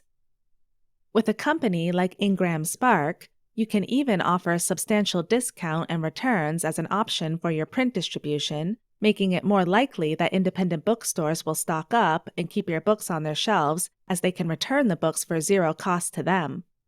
You, however, will be charged the cost of production and shipping cost of the books returned. This can result in a negative balance if your books do not sell. While it is often a low revenue stream of income for most indie publishers, having POD books does mean that you open up new distribution, promotion, and sales options, like signed copies and giveaways, that are unavailable to those who do not have paperbacks. In general, if you do decide to create a POD paperback, you should distribute as widely as possible through as many distributors as it makes sense to increase the chance of sales and distribution locations, independent retailers and libraries, and geographic regions. This will, eventually, increase reach and sales for you. The best way to do this is to use Amazon and print distribution companies who have printing facilities in countries outside of North America. Offset or mass printing. This is an area I am less directly knowledgeable about. It is possible to hire and pay for offset printing of your work directly. In most cases, offset printing will require an order of hundreds, if not thousands, of books. With offset printing, the greater the number of copies printed in a single print run, the lower the per-unit cost. This is why mass-market paperbacks by traditional publishers can be sold at $7 to $8 a book due to the cost of printing being significantly lower as they are producing tens of thousands of such books. The most common method I know of to do offset printing on a mass volume method is to do a Kickstarter, generating sales beforehand for a portion of the printed copies. Then, the remaining printed copies are sent to a storage location. From there, the author has two options for mass distribution: directly contacting and selling books to retailers, indie bookstores, and the like, or contacting a book distribution company which specializes in promoting and selling paperback books to indie retailers. This is a very risky distribution or product method due to the high capital cost involved and is, as mentioned, rarely done by indie authors. The few I know who do this are highly sophisticated marketers who have built a strong brand name. Independent retailers and mass-market retail chains rarely touch indie books, partly due to cost and lack of ability to do returns, and partly due to low sell-through, so you have to be willing to market and push sales. It's worth remembering that bookstores, at the end of the day, care about sell-through, the volume of sales a specific product, that is, how often it is sold out, more than anything else. If you can stock your book in a store and it sells through constantly, they will stock your work. However, to get that consistent sell-through, your book needs to attract their customer base, i.e., walk-in customers, or you have to be able to sell your regular customers to them. Of course, to get your initial book into the store itself is a significant impediment. Individuals who have managed this have often cited being local and making in-person appearances at the store. Even then, it should be noted that this is a difficult distribution method to make work. Again, this is a risky strategy, and one I personally have no experience with and only have the related examples of other authors to go from. It's something to do more research into if you have a significant author brand and capital. Last note, I wrote the above with the eye of one going in as an indie publisher. If you do decide to sign with a traditional publisher with deep ties into the retail side of the industry, concerns about capital cost of print production, the distribution and storage of your books, and, to some extent, the marketing of said books will be reduced significantly. Of course, you might also not see much in terms of royalties, but that's part of the usual deal with trad publishing. The exclusive option. You'll see this discussion in a lot of author groups discussing going exclusive, or KDP Select, more commonly called Kindle Unlimited due to that being the front-end term, or going wide, meaning using other distributors. The reason this discussion appears as often as it does is due to the restrictive policies Amazon has.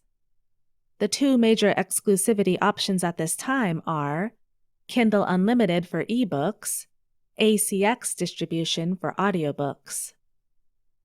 KDP Select, Kindle Unlimited. Under the KDP Select exclusivity program, authors sign their ebooks up for a period of 90 days. During that time, the books are enrolled in Kindle Unlimited, which is an all-you-can-read subscription program. Readers are charged a fixed amount and have access to all books enrolled in the KDP program. Once a month, Amazon announces the KDP Select Fund, a special amount of money that is the pot from which authors are paid. Payments are calculated based off what is known as Kindle Edition Normalized Page Counts, KENP, which are calculated number of pages for each book, generally somewhere in the 250 to 350 words per page, depending on formatting. As such, each book has a fixed KENP. Each page that is read by a Kindle Unlimited KU subscriber of your book is logged. You are then paid based off each page read, with the amount paid per page varying and calculated based off of how much the KDP Select Fund is that month. As such, you never have a known amount you'd earn per page, as it'll vary each month. Now, things to note. The per-page rate is calculated for each marketplace that KU is available. As such, while the total global fund is given, that is further broken into per-market fund amounts. A page read in Germany is worth less than a page read in the USA. The rate varies between $0.004 to $0.0048 per KENP. You are only ever paid for the first read-through. Subsequent read-throughs do not pay you. Books can be downloaded from the KU program and kept on devices, so you can be paid months after you remove them. Readers can have up to 10 books downloaded from the program. KDP Select pays multiple bonuses for the top 100 most page reads for a single book in the US and UK, and their All-Star for the most page reads by an author. The requirements are roughly 2+ million page reads in a month for a single book, or 8+ million total page reads for an account. KU exclusivity is quite popular among certain whale read genres. As I understand it, science fiction, romance, and harem or reverse harem do really well, while other genres are better off wide. A good way to ascertain how prevalent Kindle Unlimited is in your genre is reviewing the top 100 books in your genre for sales. Go to the category pages and review how many of those books are in Kindle Unlimited and how many are not. Of those, how many KU books are in the top 10? If you keep an eye on this number for a month or two, you'll have an understanding of how prevalent KU is to your specific niche. Pros and cons. In general, KU provides a significant boost in terms of number of books read and reduces the barriers to purchase as each KU book is basically free for the reader. This allows readers, especially whale readers, to pick up and try multiple books a month. However, KU generally depresses the price of books unless you are an epic fantasy writer or the like, where books are 300K words long. This is because, while sales prices are lower, KU pays per page read, and with really long books, can earn a writer more. This then offers the distribution and pricing strategy of low sale pricing to help rank the book well and expose it on Amazon searches and also bots further, while being in KU. The goal then is to make money back on the KU reads. This is somewhat reliant on the way Amazon designs their product pages, where the Kindle Unlimited borrow function is featured prominently rather than the buy option. As such, even if you price at 99 cents and promote it as such, for KU readers, it's easier to borrow the book. The major disadvantage, beyond potential devaluation, is the restriction in distribution locations.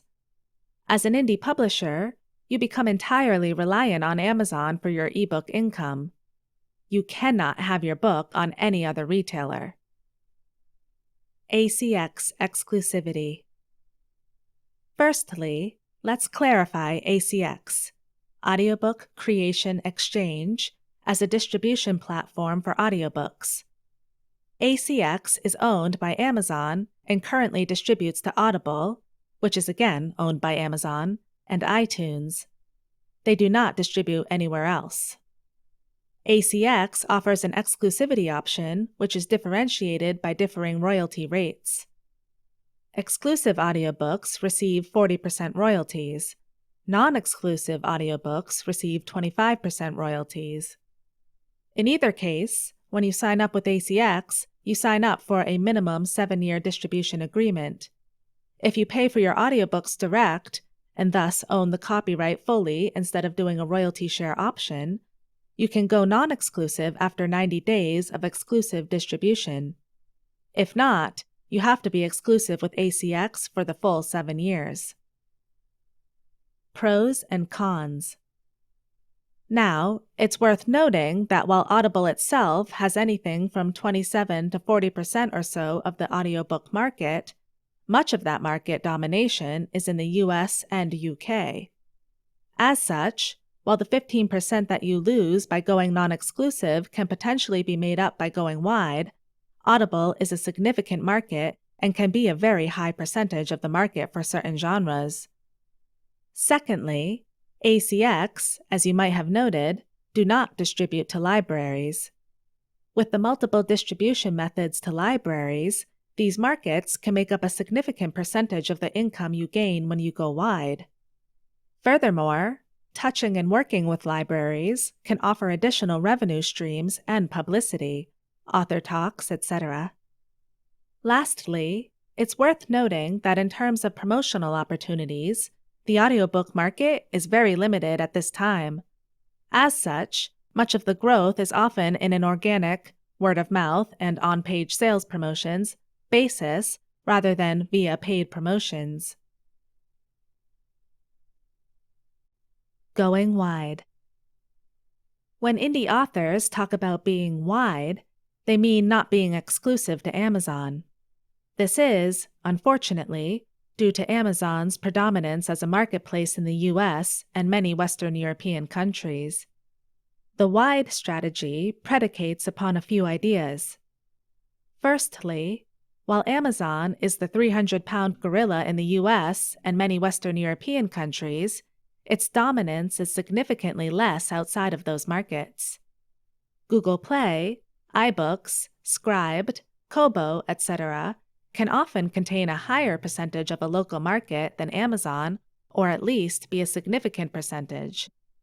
For example, in Canada, Amazon is just 57% of the market, with Kobo taking up another 25%. Even in the US, Amazon is only 83% of the market share. AuthorEarnings.com report for 2018. That leaves another 17% of the market that you are missing out by being exclusive. When the vast majority of indie authors are moving to Amazon, it leaves a dearth of books for readers in the other marketplaces. As such, you could easily become a big fish in a small pond. Income from a variety of sources is more stable than reliance on a single source. This is for both long-term stability, what if Amazon crashes, blocks your author account, has payment issues, etc., and for short-term stability. Sales on wide platforms are often more stable due to lower competition levels and differing algorithms. Launches can and have been ruined due to technical issues, for example, pre-orders being canceled or other factors outside of the author's control. The greater the number of retailers, the lower the chance. By being non-exclusive to Amazon, you open up the potentially lucrative library market. Library readers can often be a large source of income and new readers. By being wide and establishing yourself across multiple regions and retailers, you increase the chance that your particular work is a hit in that specific market. A book that doesn't sell well in America might do well in India or Southeast Asia. Being wide allows you to sell direct, which is often the highest percentage return in royalties you can get. Also, owning your own store provides you the highest amount of data for analysis and opens up tactical marketing options that might not be available otherwise. For example, Google AdWords and conversion tracking on store.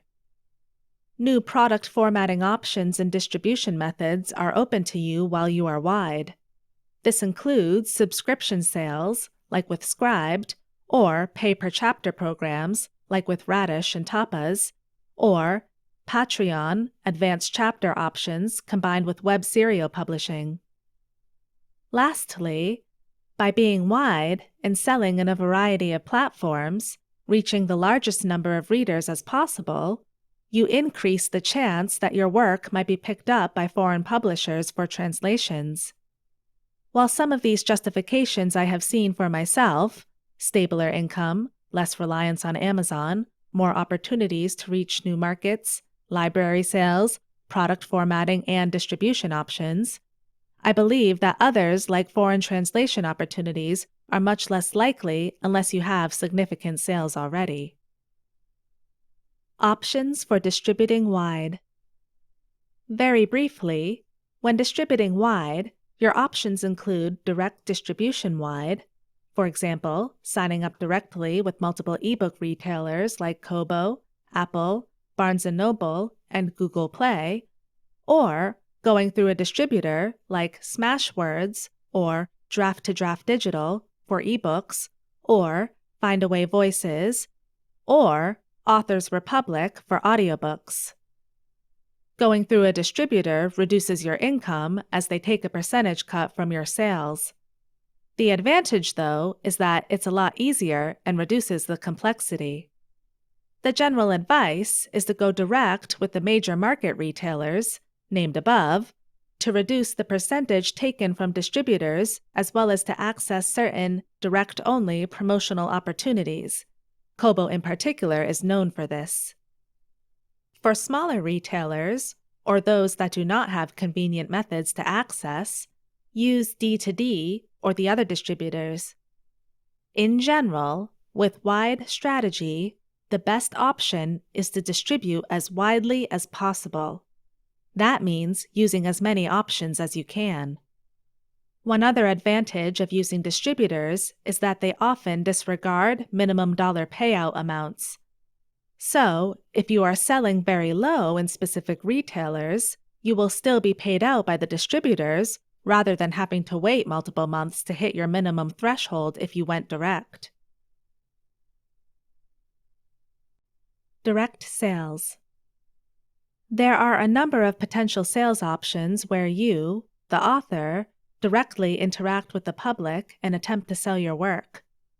Examples of such distribution options include talks or seminars you are able to sell your works, farmers markets or flea markets or conventions where you have paid for a space, your website and/or third-party websites that allow you to host your products, often for a fee. The main things that differentiate direct sales from other wide retailer options in my mind are that direct sales are often limited in their reach. This limit could be due to time, conventions, flea markets, talks, etc., or via the need to attract the audience to the selling location, for example, your website, etc. Advantages and limitations. The advantage of direct sales as a medium of distribution is that your gross profit is the highest of any other method. You often are only paying minimal fees, processing fees in most cases, for each transaction. This can amount to 5 to 15% depending on what system you are using. As with the same calculus of balancing indie versus trad publishing, the higher the percentage you are able to earn, the fewer copies you have to sell. The largest limitation of direct sales is the limited audience sizes. With conventions, talks, and flea markets, for example, in-person sales, the hope is that the organizers have developed the event sufficiently to draw in the audience for you. You are then limited to whatever audience is there, and thus must have researched the event sufficiently to make sure the target market meets your market. However, no matter what, your potential sales is limited to that audience and to those individuals. On the other hand, in-person sales offers the advantage of helping to brand and create a closer connection to those you sell to directly. With direct sales online, instead of a third-party organizer drawing in the audience, you will have to do so. As such, the cost of audience acquisition lands on you directly. Whether it's via search engine marketing, paid advertising, social media promotions, or the like, you'll have to draw in the audience. Lastly, in both cases, such distribution efforts do require a significant investment of time, and, as always, as an author, a large part of your future income will come from the works you produce.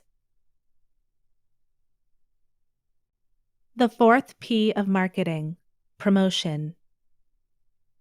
Marketing promotion is a huge area.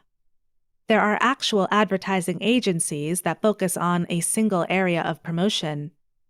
Covering everything in a single book, or post, or series of posts is impossible. Instead, I'm going to play with some basic overall concepts for people to consider. Firstly, let's talk about the line in promotions. Above-the-line promotions. Above-the-line promotional concepts are strategies and tactics that target large masses of people, often on only mildly differentiated levels. The biggest advantage of above-the-line promotions is the ability to reach a mass audience in a per audience member reached level, cheaper rate. However, because you are touching masses, it is often more expensive, in totality, than below-the-line methods. In addition, because you are reaching large numbers, tracking results is often very difficult and focused on things like reach, brand awareness, and brand perception. Above-the-line promotional strategies include TV advertising, newspaper advertising, radio ads, and billboards. below-the-line promotions. These are the promotional tactics and strategies that focus on a smaller target market and don't focus on the major advertising methods above. Often, below-the-line promotions are much more focused and easier to track results from. These include things like public relations, search engine marketing, social media marketing, in-person sales, events, and direct mail. Now, if you're reading that list, you're likely realizing that, for most indie authors, below-the-line promotional strategies are the most affordable. And that's fine. The vast, vast majority of the time, unless you're writing in a genre that is read by a large and far-reaching demographic, romance, self-help, thrillers, and mysteries, we're looking at you, the chances are above-the-line promotions won't work. That being said, there are ways to be very, very specific about your marketing. For example, could you put up an advertisement on a billboard outside of a cinema when Ready Player One was out if you wrote lit RPG? It might be expensive, but that's very good targeting right there for the few weeks the movie is out. You can also get quite a bit of radio advertising done, quite inexpensively, if you are willing to do a run of station advertisements. For information on ways to get cheap mass marketing options, check out Guerrilla Marketing by 𝗔𝗂𝘁𝗵𝗆. Still, for the vast majority of us, what we're going to focus upon is promotions below the line. Before we do that, though, we have to talk about some concepts you need. Sales funnel. When you're building out your promotional strategy, make sure to consider where along the sales funnel you're reaching people and what the goal of your promotion is. The typical sales funnel includes the following stages: awareness, interest, consideration, intent, evaluation, and purchase. An image of the sales funnel can be viewed in the companion PDF to this audiobook. Some promotional tactics, above-the-line stuff, are much, much better at doing brand awareness. Heck, even some kinds of below-the-line advertising, promotional posts, banner ads on websites, are more geared towards the brand awareness side than actual sales click-through. The 10% rule. Now that you've worked out a budget, I'd like to introduce you to what I call my 10% rule. Take your budget, marketing, production, whatever, split off 10% of it. That's now your fun project budget. Why? The basic idea is that the vast majority of your budget should be spent on doing the things you know work. For indie writers, that's mostly producing ebooks with good covers and good editing. But if you stick to doing only what you know will work, you never innovate, you never test. So, 10%. Understanding your customers. Hopefully, you've already done this part up in the SWOT analysis. Knowing your customers, or potential customers, is key to promotions, but it's also key to understanding your business. When you're looking at building out your understanding of customers, there are a few things you can do. Use tried and tested demographic information: age, sex, education, spoken languages, relationship status, jobs and job responsibilities, etc. Understand key customer interest information: interests, TV series they watch, books they read, music they listen to, etc. Build out buyer personas. Think of how you describe the various customer segments that you have. Media consumption methods. Knowing this will let you narrow down your customers and promotional methods. The Rule of 7. That is, the Rule of 7, or 20, or 5 for ads. Specifically, this is the idea that you need multiple interactions or views with an advertisement or brand before an individual will take action. I put the other numbers in brackets because the research for many of those numbers is not very robust at all. That number often changes depending on the research article you read, so take any specific criteria as a best guess.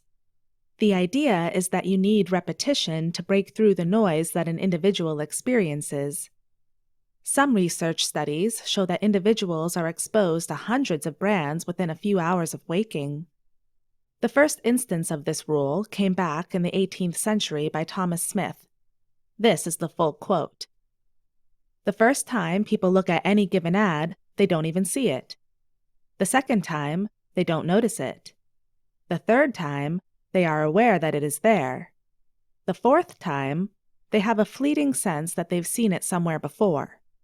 The fifth time, they actually read the ad. The sixth time, they thumb their nose at it. The seventh time, they start to get a little irritated with it. The eighth time, they start to think, 'Here's that confounded ad again.' The ninth time, they start to wonder if they're missing out on something.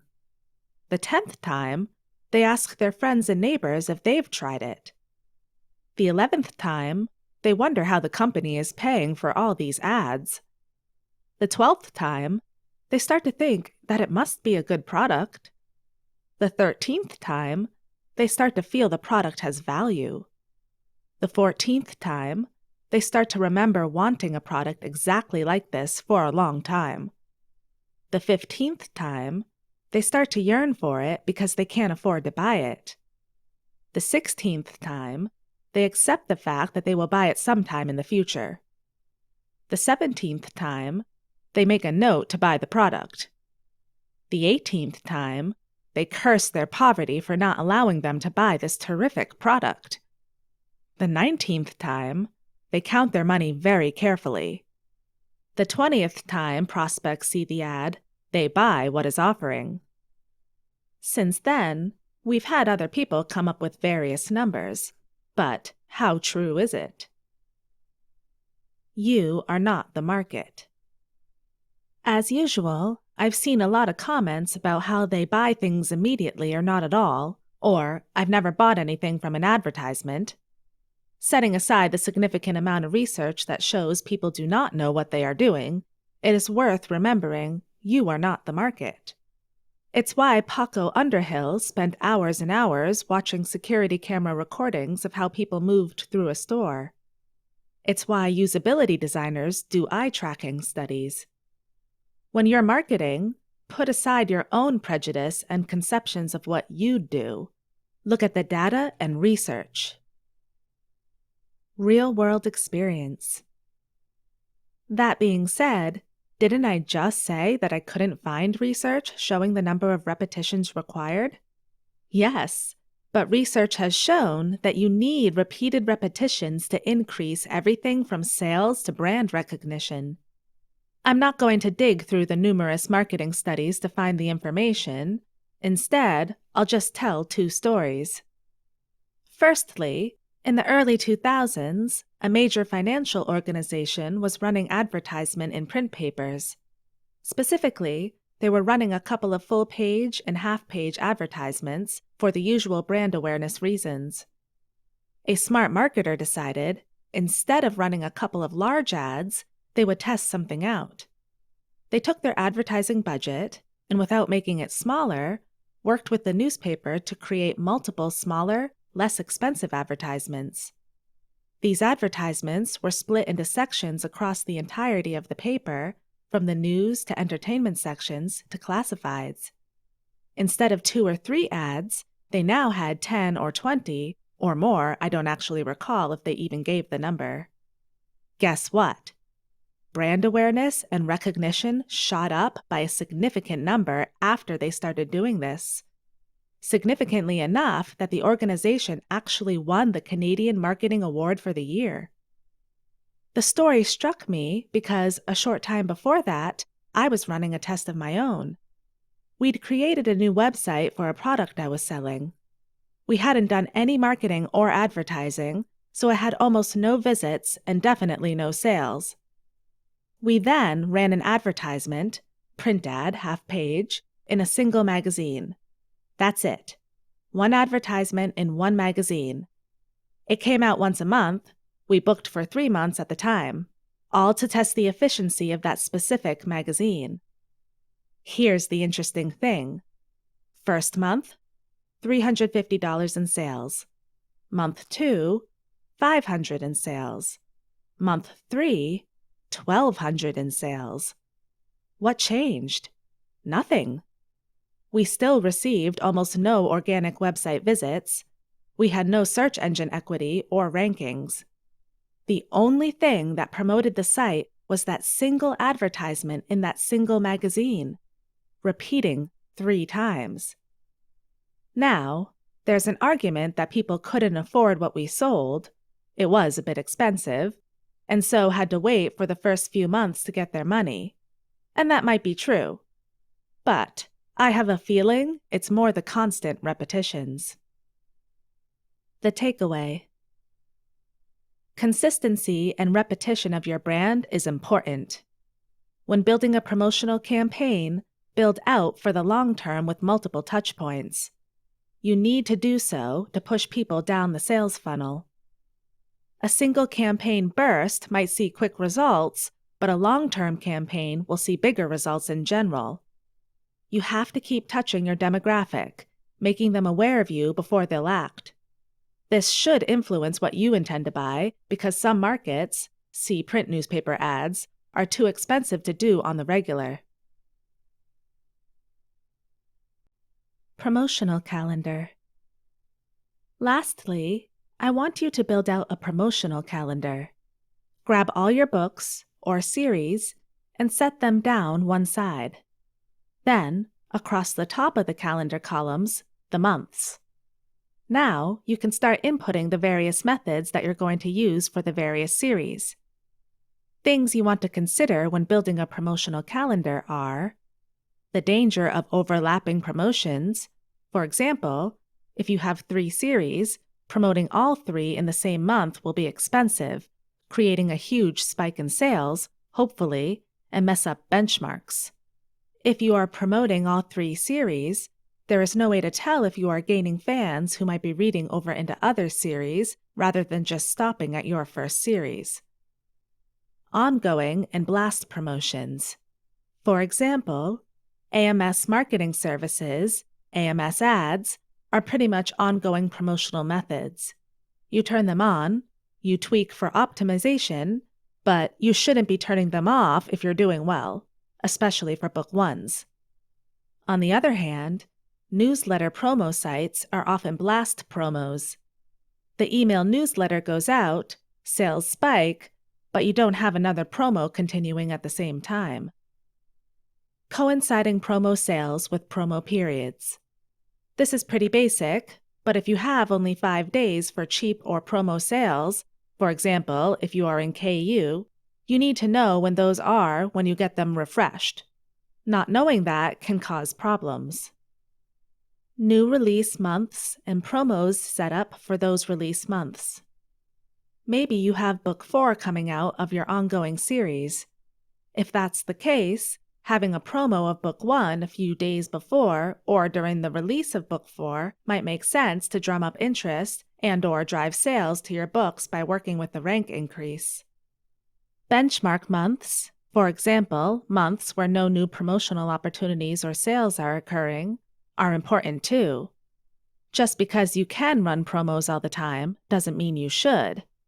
It can be just as useful and important to have a few quiet months so that you can benchmark what your new base of sales are. This is important as well if you've started turning on a lot of ongoing promotions and know that they are doing okay, but aren't sure what your base sales are without blast promotions, without releases, etc.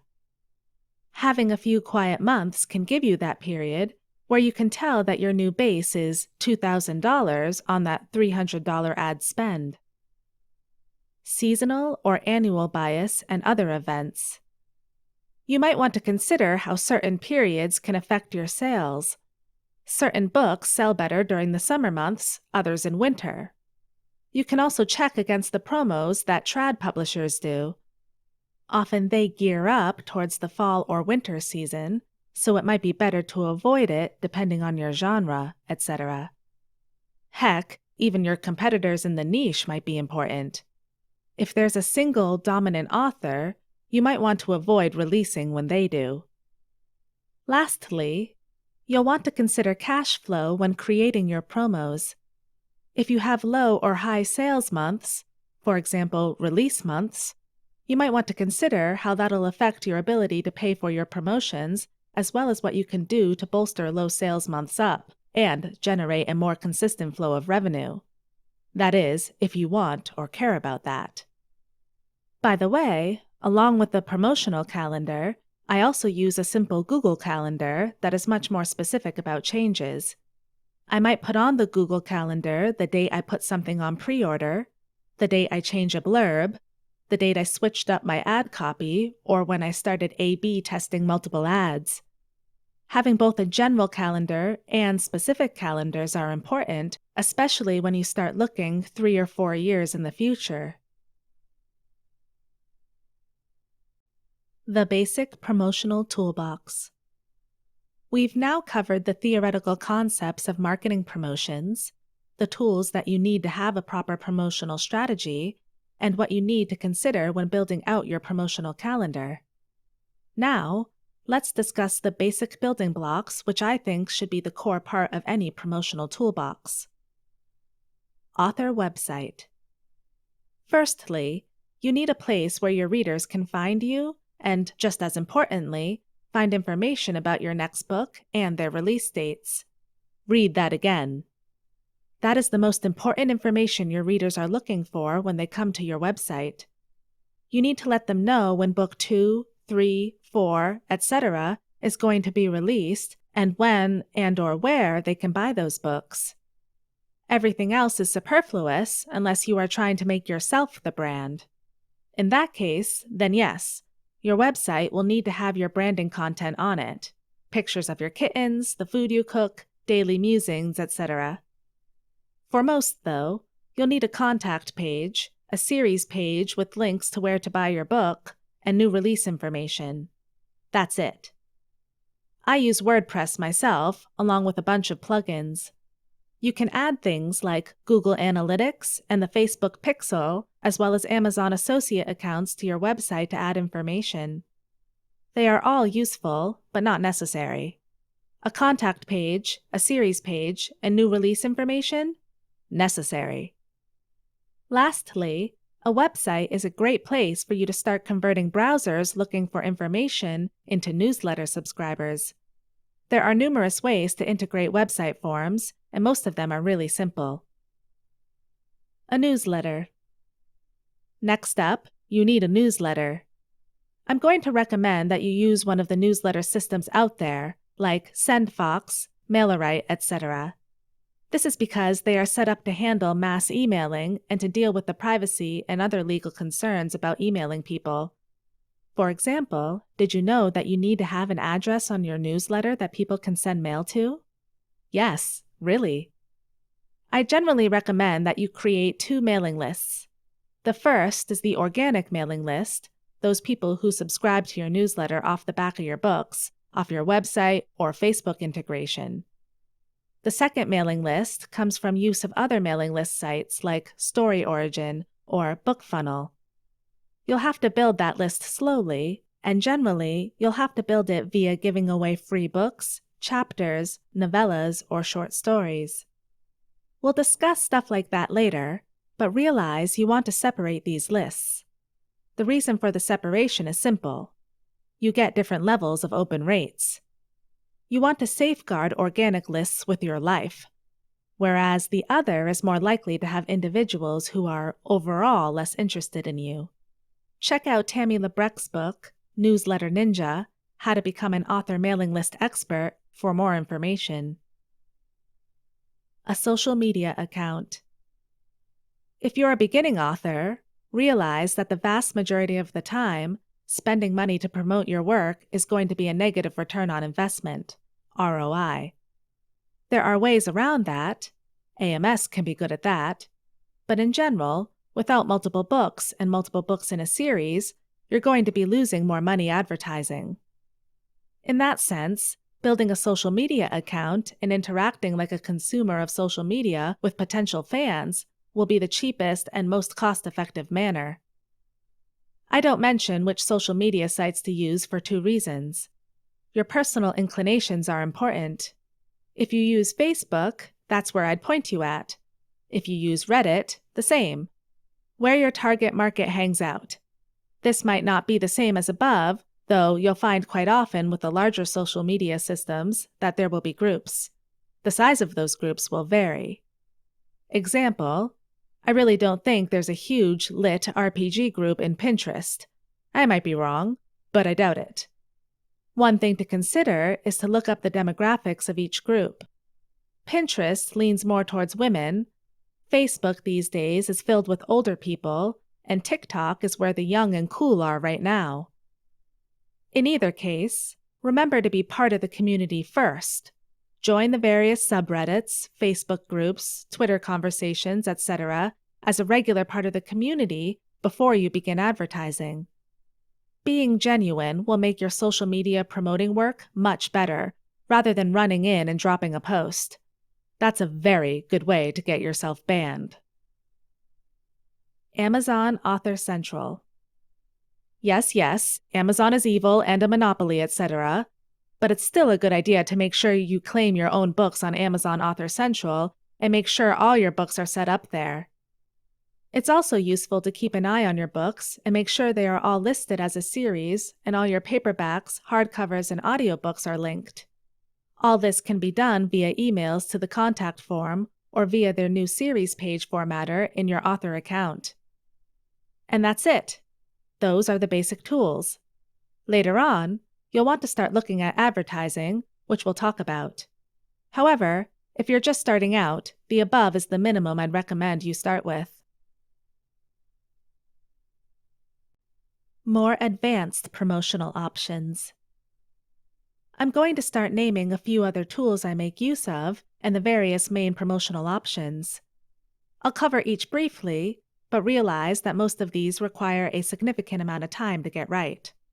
Again, remember, each promotional center below will touch people at different areas in the sales funnel, so figuring out where and when would be good.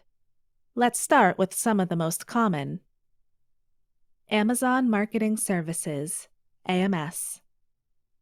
This is where AMS ads will show sponsored search results of your book or series when people are browsing on Amazon itself. This means you're touching people at the lowest level of the funnel possible, before they hit buy on your product, so it can be very, very effective. For those who have used Google AdWords, the basic setup is similar to their sponsored search. You have two major options when you create a sponsored search result. You can use an automated advertisement, where Amazon will fill in keywords and searches for you, or you can enter keywords or ASINs or categories manually. To start, I would recommend using an automated advertisement, keeping track of sales and spend, and then moving the good keywords over to manual advertisement. Note that there's a significant lag, and it can take Amazon multiple days to push up sales, so it's worth being patient. This is a very, very basic recommendation, and there are multiple good courses, Mark Dawson, Dave Chesson, etc., who I'd recommend you research taking. If you do decide to go manual, places to find keywords include your own market research, also bots from your product and also competitors, and some of the automated services out there. You'll need to keep a close eye on your budget and your spend, at least in the beginning, as manual advertising can often burn through your funds faster than you'd expect with minimal sales. Things to note about AMS. It works best if you are already selling, in my experience. You need a good cover and hopefully a decent blurb to get the most out of it. AMS will relate sales that happen up to 14 days after your advertisement is clicked. That is, if someone buys your book 14 days after they clicked on your ad, it will still count towards your sales data. ACOS, Advertising Cost of Sales, is based off Amazon top-line revenue. That is, off the retail price of your book, for example, $4.99, and not the royalty rate paid to you, for example, the 70% of the above $4.99. This means that you will have to manually discount the amount in revenue sold to reach an estimate of what you earned. I'm not going to go into AMS much more since I'm not an expert on it. I do okay, but I have the hardest time making Amazon take my money. My ROI is positive, but I can't spend as much as I want, which might be a testament to how narrow my keyboards have become as I found the ones that work for me. Facebook advertising. Facebook advertising is really, really useful for a vast majority of writers. It can also eat your capital without blinking and return nothing. To do Facebook advertising right, you need to make sure your targeting is very, very good. However, many six-figure and more authors have found great success on Facebook. Some ways to help make your targeting better. Put a tracking pixel on your website. That will track people who are coming to your website and add them to a list of potential targets. You don't have access to individual names, etc., but the data is stored as a sample that you can target directly. Create a Facebook fan page for yourself as an author. Those who like your fan page can be targeted directly. Your newsletter email addresses can also be used to create another set of audience members. Now, in most cases, what you'll want to do is create what Facebook calls a lookalike audience.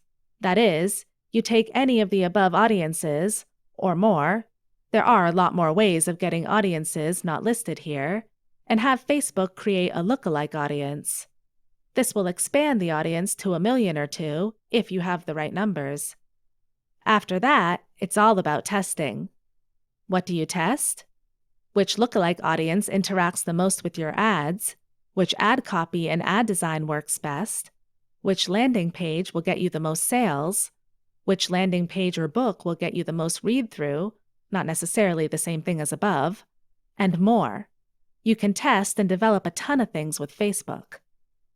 Obviously, this works if your audience is on Facebook, but it's large enough that it likely is. Newsletter lists. I mentioned before that you can get newsletter subscribers via newsletter services like BookFunnel and StoryOrigin. There are also dedicated websites that send out newsletters to readers who are looking for a deal. BookBub is by far the most famous, though other sites include BookBarbarian, FreeBooksy, eReader News Today, etc. Which one is most effective would depend on your genre and if you're doing full price, promotional pricing, or free. Also, which one is most effective at this time will change, so do your research and be willing to test them out over a period of time. However, all that said, these can definitely provide a boost in sales that will, hopefully, also generate a boost in read-through, and thus profits. Other promotional tools. Alright, now we've tackled the most common, and in many ways the most effective promotional tactics that indie authors use. Now, I'm going to list and discuss some more generic websites and other types of promotional tools. Search engine marketing, SEM. In terms of SEM, there are 2 major areas: getting good search engine rankings on pages, SERPs, or paid advertising, Google AdWords, etc. Google AdWords is another money killer. I've not heard of any major, for example, six-figure author, be a big proponent of it. I know from my own experience that it is often quite expensive. The biggest issue with AdWords is that you cannot track sales direct when you send over, so you can't tell if something is converting. Now, if you had a website that sold your products, for example, you were wide and set up an e-commerce store and had links, this might work. However, I've not tested this yet and don't know of any authors who have done so and talked of the great results. AdWords will eat your capital up and is even more finicky than Facebook ads. I would be very, very careful about touching this. For getting good SERPs, you need to start doing search engine optimization. I've written about that before on my blog, but the basic idea is that it's not worth the amount of time most authors would need to spend to get a good result, especially for a competitive keyword. To rank for your own author name, unless you have an extremely common name or one co-owned by someone famous, you should be able to rank for it with minimal effort, especially if it's Jaden Smith author. For other competitive keywords like fantasy or romance, you have almost no chance without significant investment. I might be rather dismissive about it, and that's mostly because unless you're gearing your entire strategy around developing a blogging or website platform, the amount of time you'll need to develop a good website to rank would, in my experience and view, be better spent writing. Mass media paid advertising. In general, the answer is no. You're welcome to check the cost, but even at the lowest levels, and you can look at books like Guerrilla Marketing to figure out how to lower your cost, the cost is prohibitive for most beginning authors. It's worth noting, it's not just the cost of the paid advertisement, but the cost of the creatives and the time finding the right locations and negotiating yourself a placement. On top of that, it's worth considering your demographics. Many mass media advertising is not targeted enough, so you'll be wasting a lot of funds when you do this. The small caveat I have is magazines, as some are very specific in their demographics and topics. For example, a gun magazine for a high-action, very well-written and researched action book, or maybe a history magazine for a historic fiction work, etc. YouTube and book trailers. YouTube channels take forever to build out. They can be a nice secondary source of income, via advertising when you reach the threshold to become a partner, and if you are inclined to do this, you can generate some fans. The biggest issue here, like with book blogging and the like, is consistency. For book trailers, I've yet to see anyone do really, really well at this. Again, the time taken and the cost generally do not pay back. This might change depending on your demographic, which is why research is worthwhile. But in general, just no. Public relations. I'm categorizing book reviews in large newspaper, book bloggers on the internet, YouTube book reviewers, and news appearances under this. On a strategic standpoint, public relations, PR, can both generate a significant amount of buzz, worth more than the equivalent in paid advertising for your time spent, and have greater impact. However, for the most part, PR is about generating awareness at the top end of the sales funnel. It will not, for the most part, generate sales immediately. Brandon Sanderson, in his publishing YouTube series, discussed how in his book visit, where there were 2,000 people coming for the signing, maybe 10% would buy a new book from the store. That means 200 new sales at best. Counterbalanced against that is the expenses of the visit, hotel fees, assistance, time taken for travel, etc. The point of PR is not to generate sales, but to generate awareness and long-term fans. So, while I'd add it to any toolbox, understand that it is something that needs to be done on a consistent and regular basis, but not with the expectation of immediate growth or change in sales. For PR, the most important aspect is that what you pitch should be news. New, exciting, weird, or sex. If you angle your pitch around any of those things, it often helps to convince editors and journalists. Side note about generating PR, you will often find that local newspapers, bookstores, etc. will be much more open to local authors. In addition, there is a secondary effect of having generated a high local presence over and above sales in that it opens you to new funding sources, grants, membership on boards or grant committees, school visits, etc. Awards. A short note about awards. They can be very useful for social proof. I'd recommend doing so if you can, but do research that such awards have some meaning.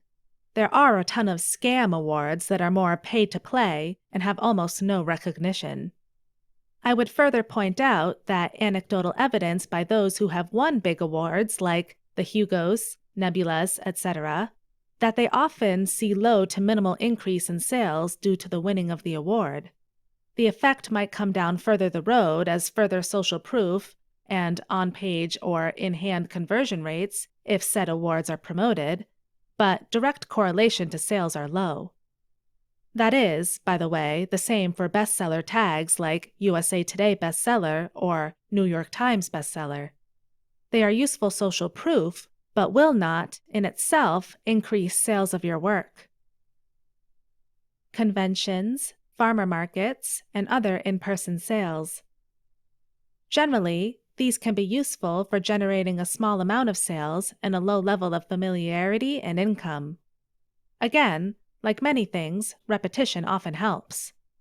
Realize that in-person sales is a skill set that must be learnt and built. You'll need to work on your booth or table, merchandise properly, be on and friendly, and work your pitch and sales technique to generate the best return. In turn, you'll often only find that your daily sales are in the low single or double digits initially. It might never go more than that. Whether it's better to be writing or relaxing is up to you. It can often be easier to build real fans, as people put a face to the author, though again, this might not be something you choose to do. It is viable, but it is a lot of work, and if you are looking at conventions outside your hometown, the direct sales return is often not there. We have now covered the basics of the most common promotional strategies. Note that this is mostly a strategic discussion, so getting deep into the weeds of specific websites or locations is not my intention here. All this information is great, but how do you build your promotional and marketing plan? Well, here it is in brief. Promotional plan development steps. Decide what your promotional plan looks like in terms of the sales funnel and awareness with reference to your brand and business objective. This might mean taking out author interviews if you are focusing on your work or adding that in. This might mean looking at beginning to build a newsletter list early because you are looking to launch regularly and need a way to drive advanced reviews, etc. Build your promotional calendar around releases. As an author, your biggest promotional months will be when you have a release. Those are the first things you should plug in. Input your minimum promotional work with the tools you have, website posts, social media posts, newsletter mailings, etc., into the calendar. Some of this might not need to be recorded if you are going to do this regularly and you are able to handle the workload. But if this is the first time you're building out the calendar, it's useful to input all the different ways you're already marketing. This can also make you think about what works or isn't working if you're an experienced author. If you spend 90% of your time on Twitter but aren't seeing anything happening in terms of sales, perhaps you should consider shifting your time allocation to some other social media or just adjusting how you interact. Work out what additional promotional tools you intend to use, weighing what capital you have to spend. When thinking of capital used, consider it both in terms of money and time you spend. This includes the amount of time you spend learning how to do social media, or joining a community, or working out how AMS works, etc. Remember, you are an author. Writing the next book is often your best marketing for your other books. Add this to your promotional calendar, working out the when and how.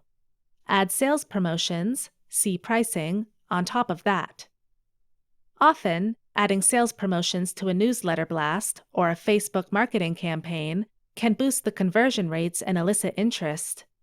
Planning when you are doing these sales promotions, during non-launch months, etc., can also smooth out your revenue and keep interest in your work high.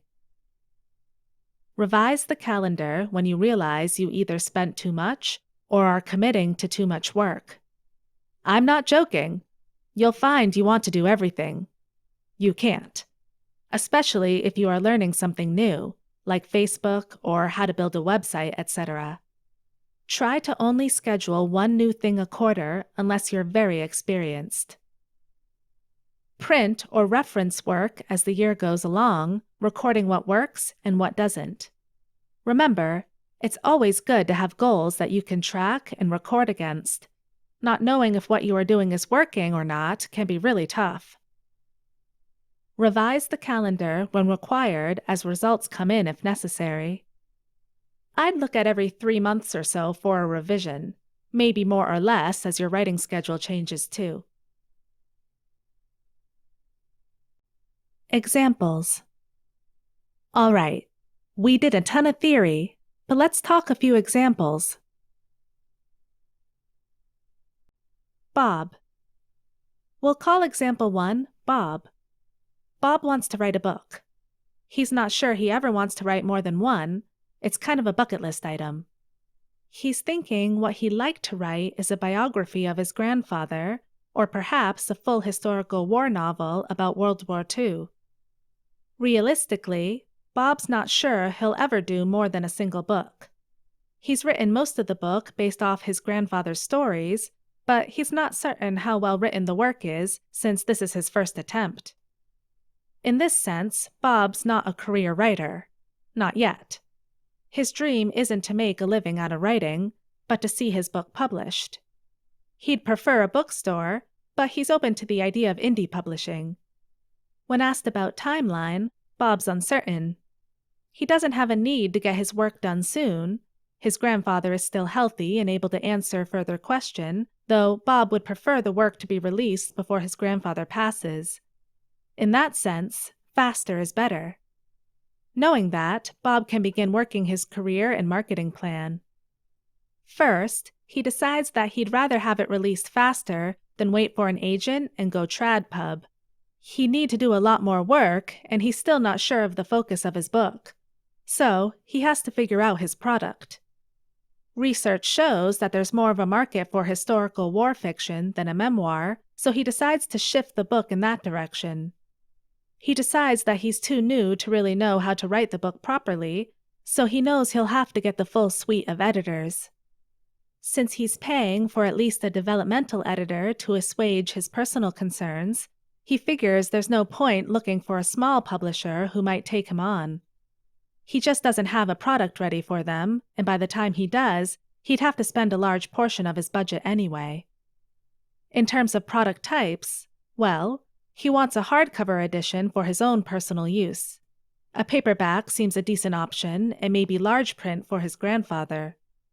All that will cost money, or time, to do the formatting, so he starts doing estimates of cost on top of that.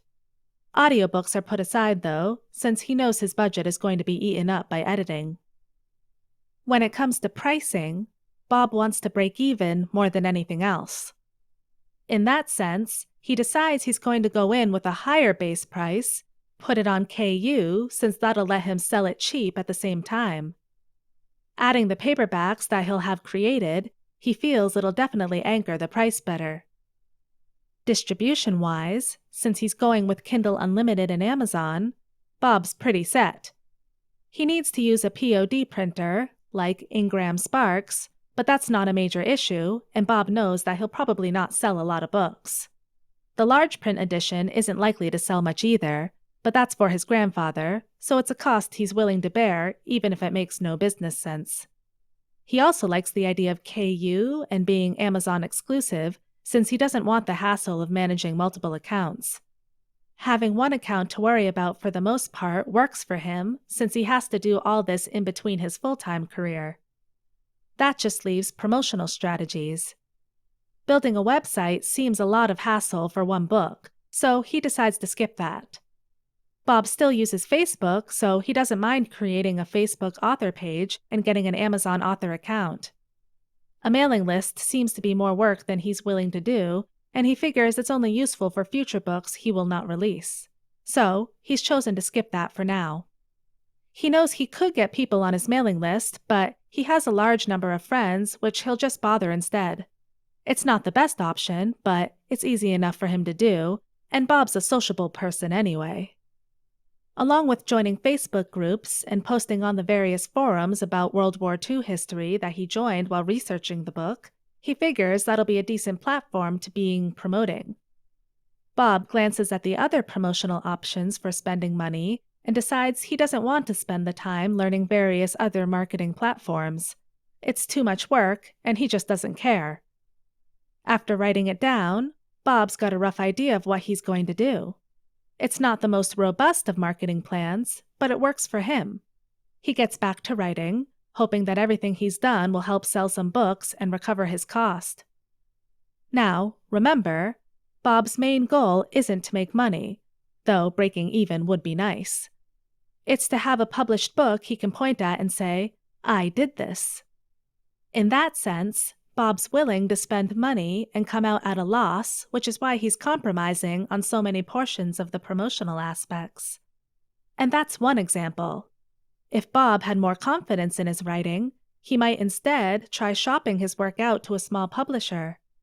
They would take over the editing and promotion process, with Bob having a much lower royalty rate. This might even be the better option financially, especially since Bob doesn't care about making money. His issue is what most writers have: lack of confidence in his work. In Bob's case, this might be true due to his lack of experience. It's hard to say for sure, since this is just a made-up example. But here's two different paths for the same person. Sue. We talked about Bob in the previous example, who might end up going trad pub since he's not that interested in building a career. But let's talk about Sue next. Sue's a little different from Bob. She's a housewife, takes care of her kids, and loves writing, but isn't sure if she wants to become a full-time author. It'd be nice, but she knows it's really tough. On the other hand, she has some time to do writing when the kids are at school, and if she earned some pin money, that would be great. Sue looks into trad publishing. She'd have to get an agent unless she went with a small press who take unsolicited works. Since she writes romance, she also does more research and finds out that a lot of the market has moved online to ebooks. Further research shows that there are a ton of forums, reader groups, and people willing to talk about new author works. What surprises her even more is how many great pre-made covers for cheap that she finds. She even finds a small writing group that meets during the day. It's perfect for her to get out of the house, meet new people, and trade writing tips and editing. She doesn't have a huge budget, but she figures she can swing a pre-made cover and proofreading every few months from her personal savings. Add in the editing help from her new friends at the writing group, and while it won't be perfect, it'll be better than nothing. Knowing all that, Sue decides to go indie publishing. Product-wise, she has that worked out in terms of editing, proofreading, and cover. It won't be the best, but it's an adequate level, a minimum viable product. She also wants to write the small-town romances she loves to read, and maybe put a little authenticity to it since she actually lives in a small town. She doesn't think she'll have the money to do audiobooks, so she resolves to throw it up for royalty share on ACX and see if she can get any nibbles that way. Otherwise, paperback sounds fun to have, but she doesn't have the budget for it. Writing-wise, she knows she can confidently release once every 6 months, maybe once every 3 months, so she'll plan for that. It isn't going to be every month, so she's going to have to do promos around that. Thinking about promotions, beyond joining the various social groups, she wants to build an author brand and showcase her own hometown, which she is incredibly proud of and feels is extremely beautiful. She plans to launch an Instagram, TikTok, and YouTube channel at the same time, just to show people around and talk of her life and how it affects her writing. She figures she can do it while taking the kids out for a walk on the weekends. As for distribution, she is not sure. Going wide has some appeal to get international markets who might be interested in small-town life in the US from her other social media channels, but KU means she only needs to worry about one area. For now, she's putting a pin in that, but figures she could launch with KU to start, and if she doesn't do well, take the book wide after the 3-month exclusivity is over. It's possible that she might do that for every new release, giving her the best of both worlds. Pricing-wise, she knows she'll need to start cheap as a new writer. She's also not confident her writing is that good yet. Her writing group says it's fine, but rough. So she'll price at $2.99 for now. Once she does better, she'll increase the price. She also bookmarks the idea of a perma-free book and a short story introduction, both for the future. If she has time or comes up with an idea, she might try to send out short stories to various magazines as another promotional method. The biggest goal is to release cheap and as often as possible. If she can get books out cheaply, with minimal cost, she figures she can slowly build up her audience. Sue's in no rush. Her kids are in school for a decade plus more, and her husband has a great job. She can afford to take her time, build her craft, and hopefully an audience.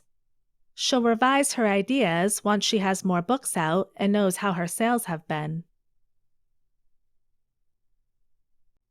Manjeet. We've done a couple of new writers, but let's tackle an experienced writer. We'll call him Manjeet. Manjeet has 6 books released in 2 different series, one series with 4 books and the other with 2. He's done okay for himself in Kindle Unlimited, and Baseline gets a few $100s a month, with release months getting him $1,000 to $2,000 on launch. He's not done a lot of publicity, though. Most of his marketing has been to his readers who have found him via AlsoBots and browsing the categories. Still, he's done better than he could ever expect and wants to make a go at being full-time. That means he needs to make a couple $1,000s a month regularly, which will allow him to pay for his editors and covers and his rent. Knowing that, he needs a real marketing strategy. He takes a look around his genre, military sci-fi, and decides there's still a good market in it. He isn't a best-selling author, but he's served, and his slice-of-life military sci-fi books, which focused on infantry members in an alien world, does okay.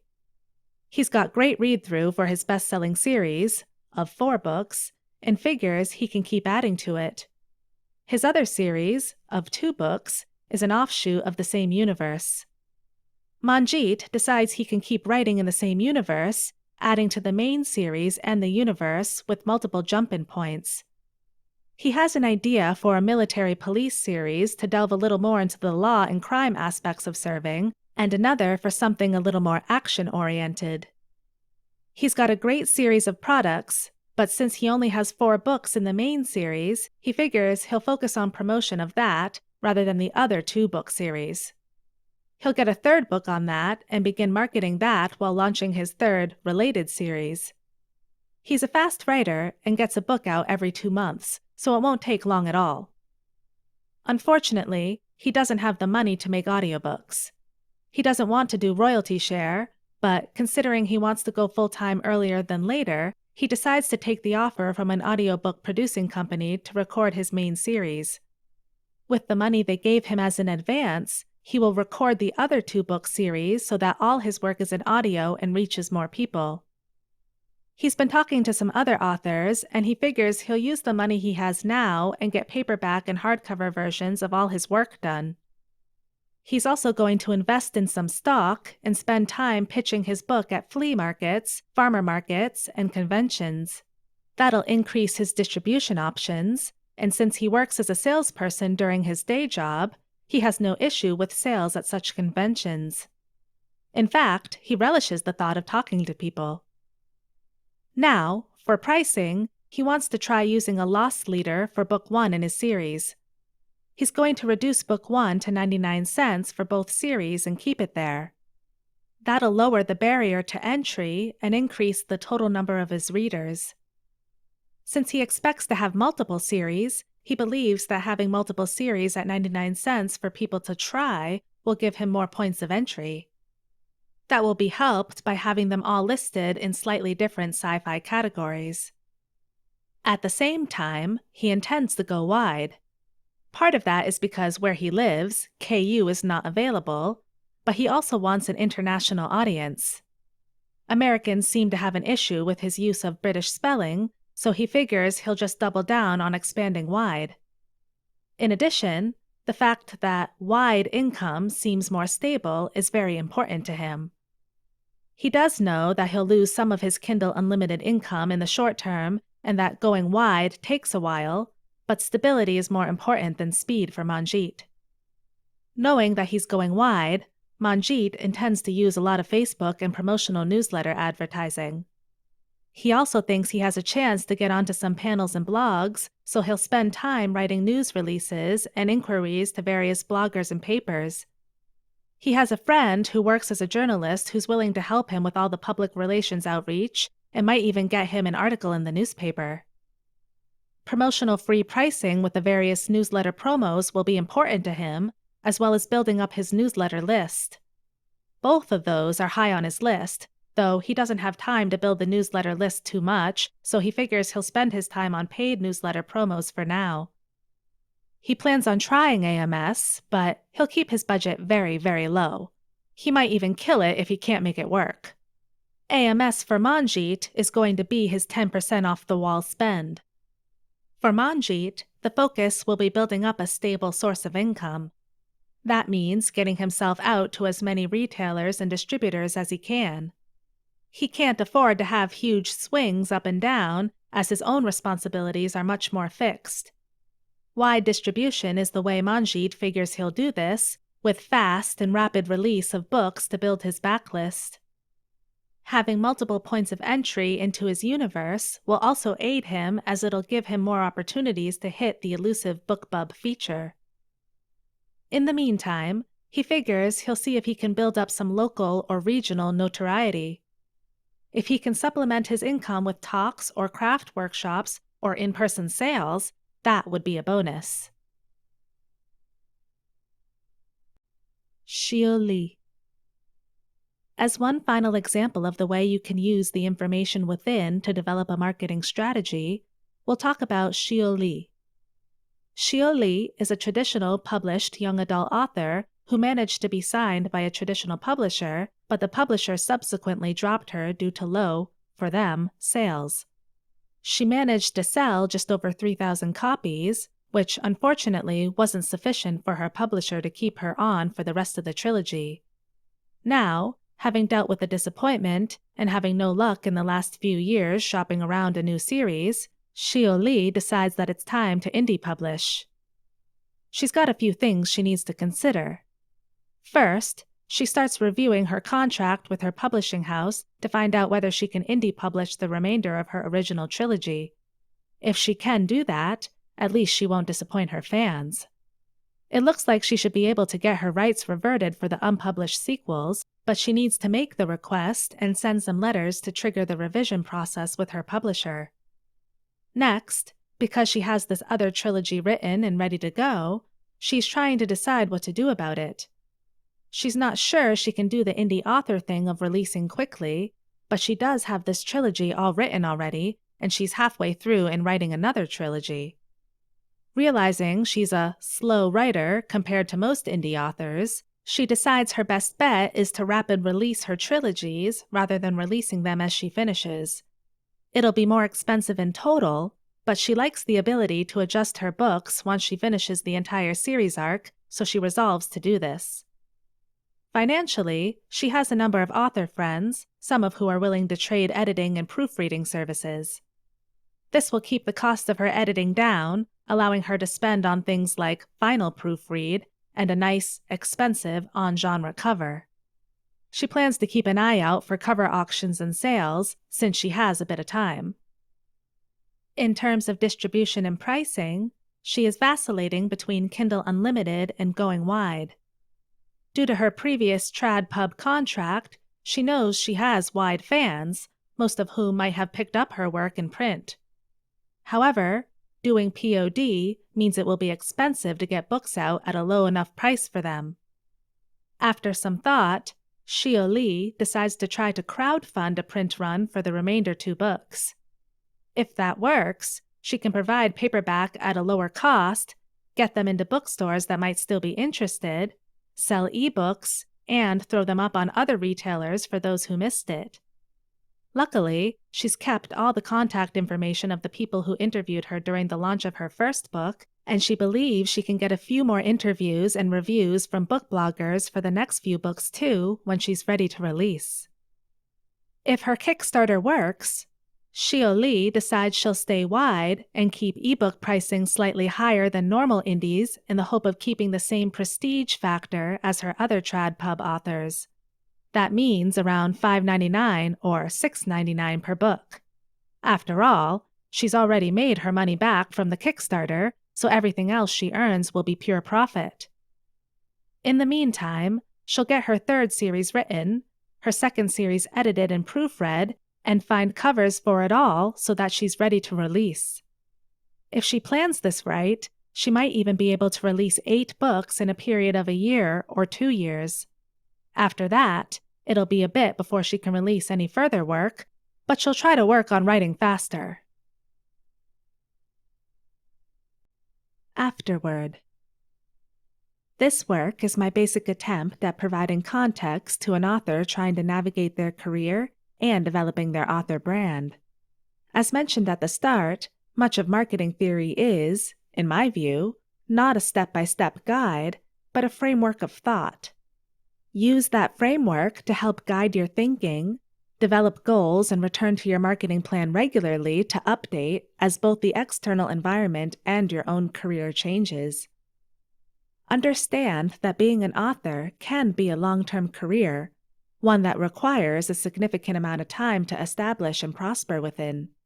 However, changes in the publishing system, in the development of technology, has made it possible for a larger number of authors than ever. Technology and distribution methods for authors continue to expand.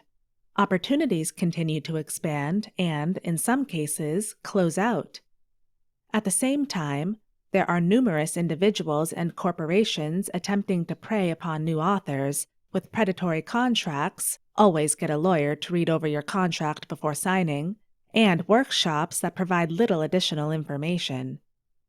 However, the truth is that success in publishing is as much a factor of persistence as it is luck. Not every book, not every series will be a success. It will take multiple books and series before you find a genre and an audience that will work for you.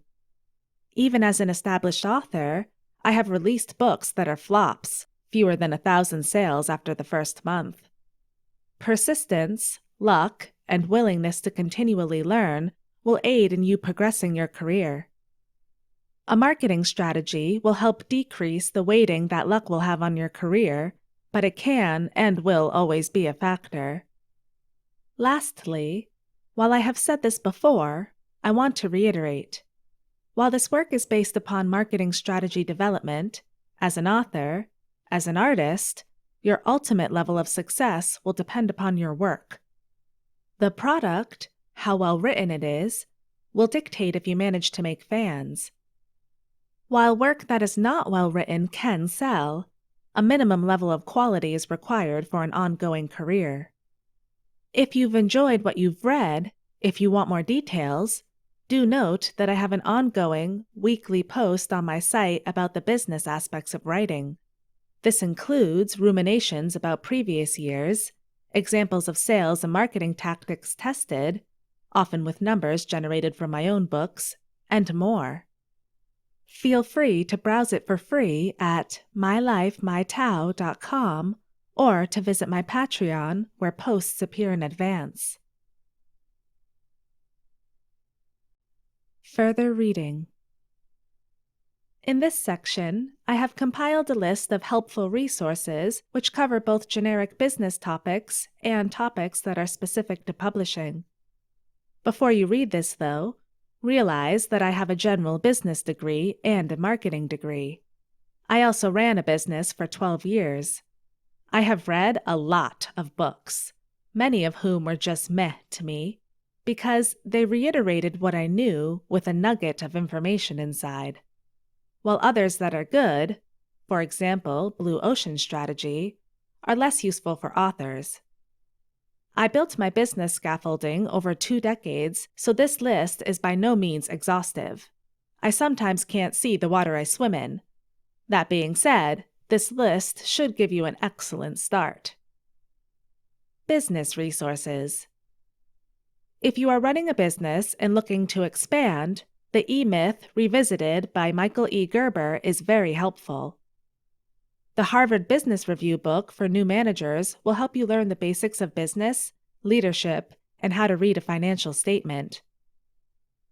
Contracts and Scams. Closing the Deal on Your Terms by 𝗔𝗂𝘁𝗵𝗏 has to do with deal breakers in contracts that crop up. It's a very good primer on things to watch out for. The Writers Beware blog provides information on up-to-date scams. Always check here before you do a deal with a publisher. Also, ask around, but check here first. The Writers Beware website contains common schemes and scams, as well as generic information to read and understand. Copyright. The Copyright Handbook, What Every Writer Needs to Know, by Stephen Fishman. Read it. Understand it. Use it. The Writer Got Screwed, but Didn't Have to Be, by Brooke A. Wharton, is very screenwriting or Hollywood-focused. Also, I found it very basic. But if you're just starting out, this can be quite useful as it is an easier read than above, covers some copyright stuff and contract things. It is dated, so read with care. Advertising, generic. Hey Whipple, Squeeze This by Luke Sullivan is about ads, but guess what? Your cover is an ad. Read this to understand the basics of what a good ad is and the kind of things you need to think about. The Copywriter's Handbook by Robert W. Bly focuses on how to write copy, like for your blurbs. You should combine the above copywriting book with one geared towards online copywriting. Check around for online sites via Google. The above book has some information, but I found the online sites, especially those with how-to guides for long one-page copy, are better. Sadly, I don't have those resources bookmarked anymore. Author advertising, specific. Help! My Facebook Ads Suck by Michael Cooper and Mal Cooper is a great beginner work. It's cheap, easy to read, and if you have used Facebook ads before, probably nothing new, but some interesting tips and great for beginners. Newsletter Ninja by Tammy L. Lebrecq. AMS, Amazon Marketing Services, Mark Dawson's course is super popular. I haven't done it, so I can't personally recommend it, but there's probably a good reason he's so popular. Felicia Beasley has a course which I've taken. I've listened to her speak, and she's good, but the course is expensive.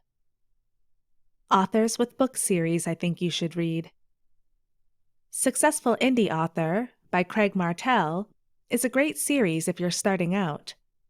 I particularly got a lot of use from his discussion on collaborations because I never had to deal with that previously. Other stuff, like pricing, was less useful, but I run my own tests. Generally worth reading. The 3-year, no bestseller plan for making a sustainable living from your fiction by Patty Jensen. Patty writes and distributes wide. Because of that, her viewpoint is different. If you're going wide, it's worth reading over. WMG Writer's Guide series are books written by 𝗔𝗂𝘁𝗵𝗏 and Dean Wesley Smith. Most of the content in these books is available for free on both of their respective websites, but the books are more complex in form. I recommend reading both sites for ongoing information. Generic author sites and groups. K-Boards. The Writers' Cafe, a subforum in K-Boards, used to be more useful, but lots of answers to questions, editors, proofers, cover artists offering services, etc. 20 Books to 50K group. Probably the best and most informative group. There are regularly posts with great information. Just temper your expectations when you see successes. Sometimes you won't be part of those. Also, consider if the recommendations work for you.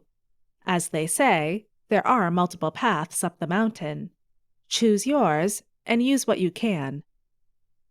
Wide for the Win Facebook group. If you're going wide, this is the group to join.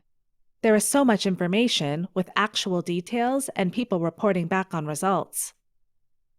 6-Figure Authors. More podcast than site, but well worth checking in on. Chris writes. Kristen Catherine Rush's business blog has been going on for years and has a ton of great information. Understand that she and Dean Wesley Smith have very clear and strong beliefs, some I disagree with. But realize they are also authors who have been writing for over 30 years, full-time, so there is legitimate success, both awards and in long-spanning full-time career here. Chris Fox's videos on writing. The Creative Pen, Joanna Penn's Writing Business Resources. About the author. Tao Wong is an avid fantasy and sci-fi reader who spends his time working and writing in the north of Canada. He spent way too many years doing martial arts of many forms and, having broken himself too often, now spends his time writing about fantasy worlds. He used to run one of the largest game stores in Canada, worked as the marketing manager for a number of companies, and now spends his time writing. If you'd like to support Tao directly, he has a Patreon page where previews of all his new books can be found. For updates on the series and the author's other books, and special one-shot stories, please visit his website, www.mylifemytao.com. Subscribers to Tao's mailing list will receive exclusive access to short stories in the Thousand Li and System Apocalypse universes, www.subscribepage.com/Tao Wong, or visit his Facebook page, www.facebook.com/Tao Wong author/. About the publisher. Starlit Publishing is wholly owned and operated by Tao Wong. It is a science fiction and fantasy publisher focused on the lit RPG and cultivation genres. Their focus is on promoting new, upcoming authors in the genre whose writing challenges the existing stereotypes while giving a rip-roaring good read. For more information on Starlit Publishing, visit our website. You can also join Starlit Publishing's mailing list to learn of new, exciting authors and book releases. This has been Marketing Strategy for Authors, written by Tao Wong, narrated by Shannon Thompson. Copyright 2020 by Tao Wong. Production copyright by Starlit Publishing.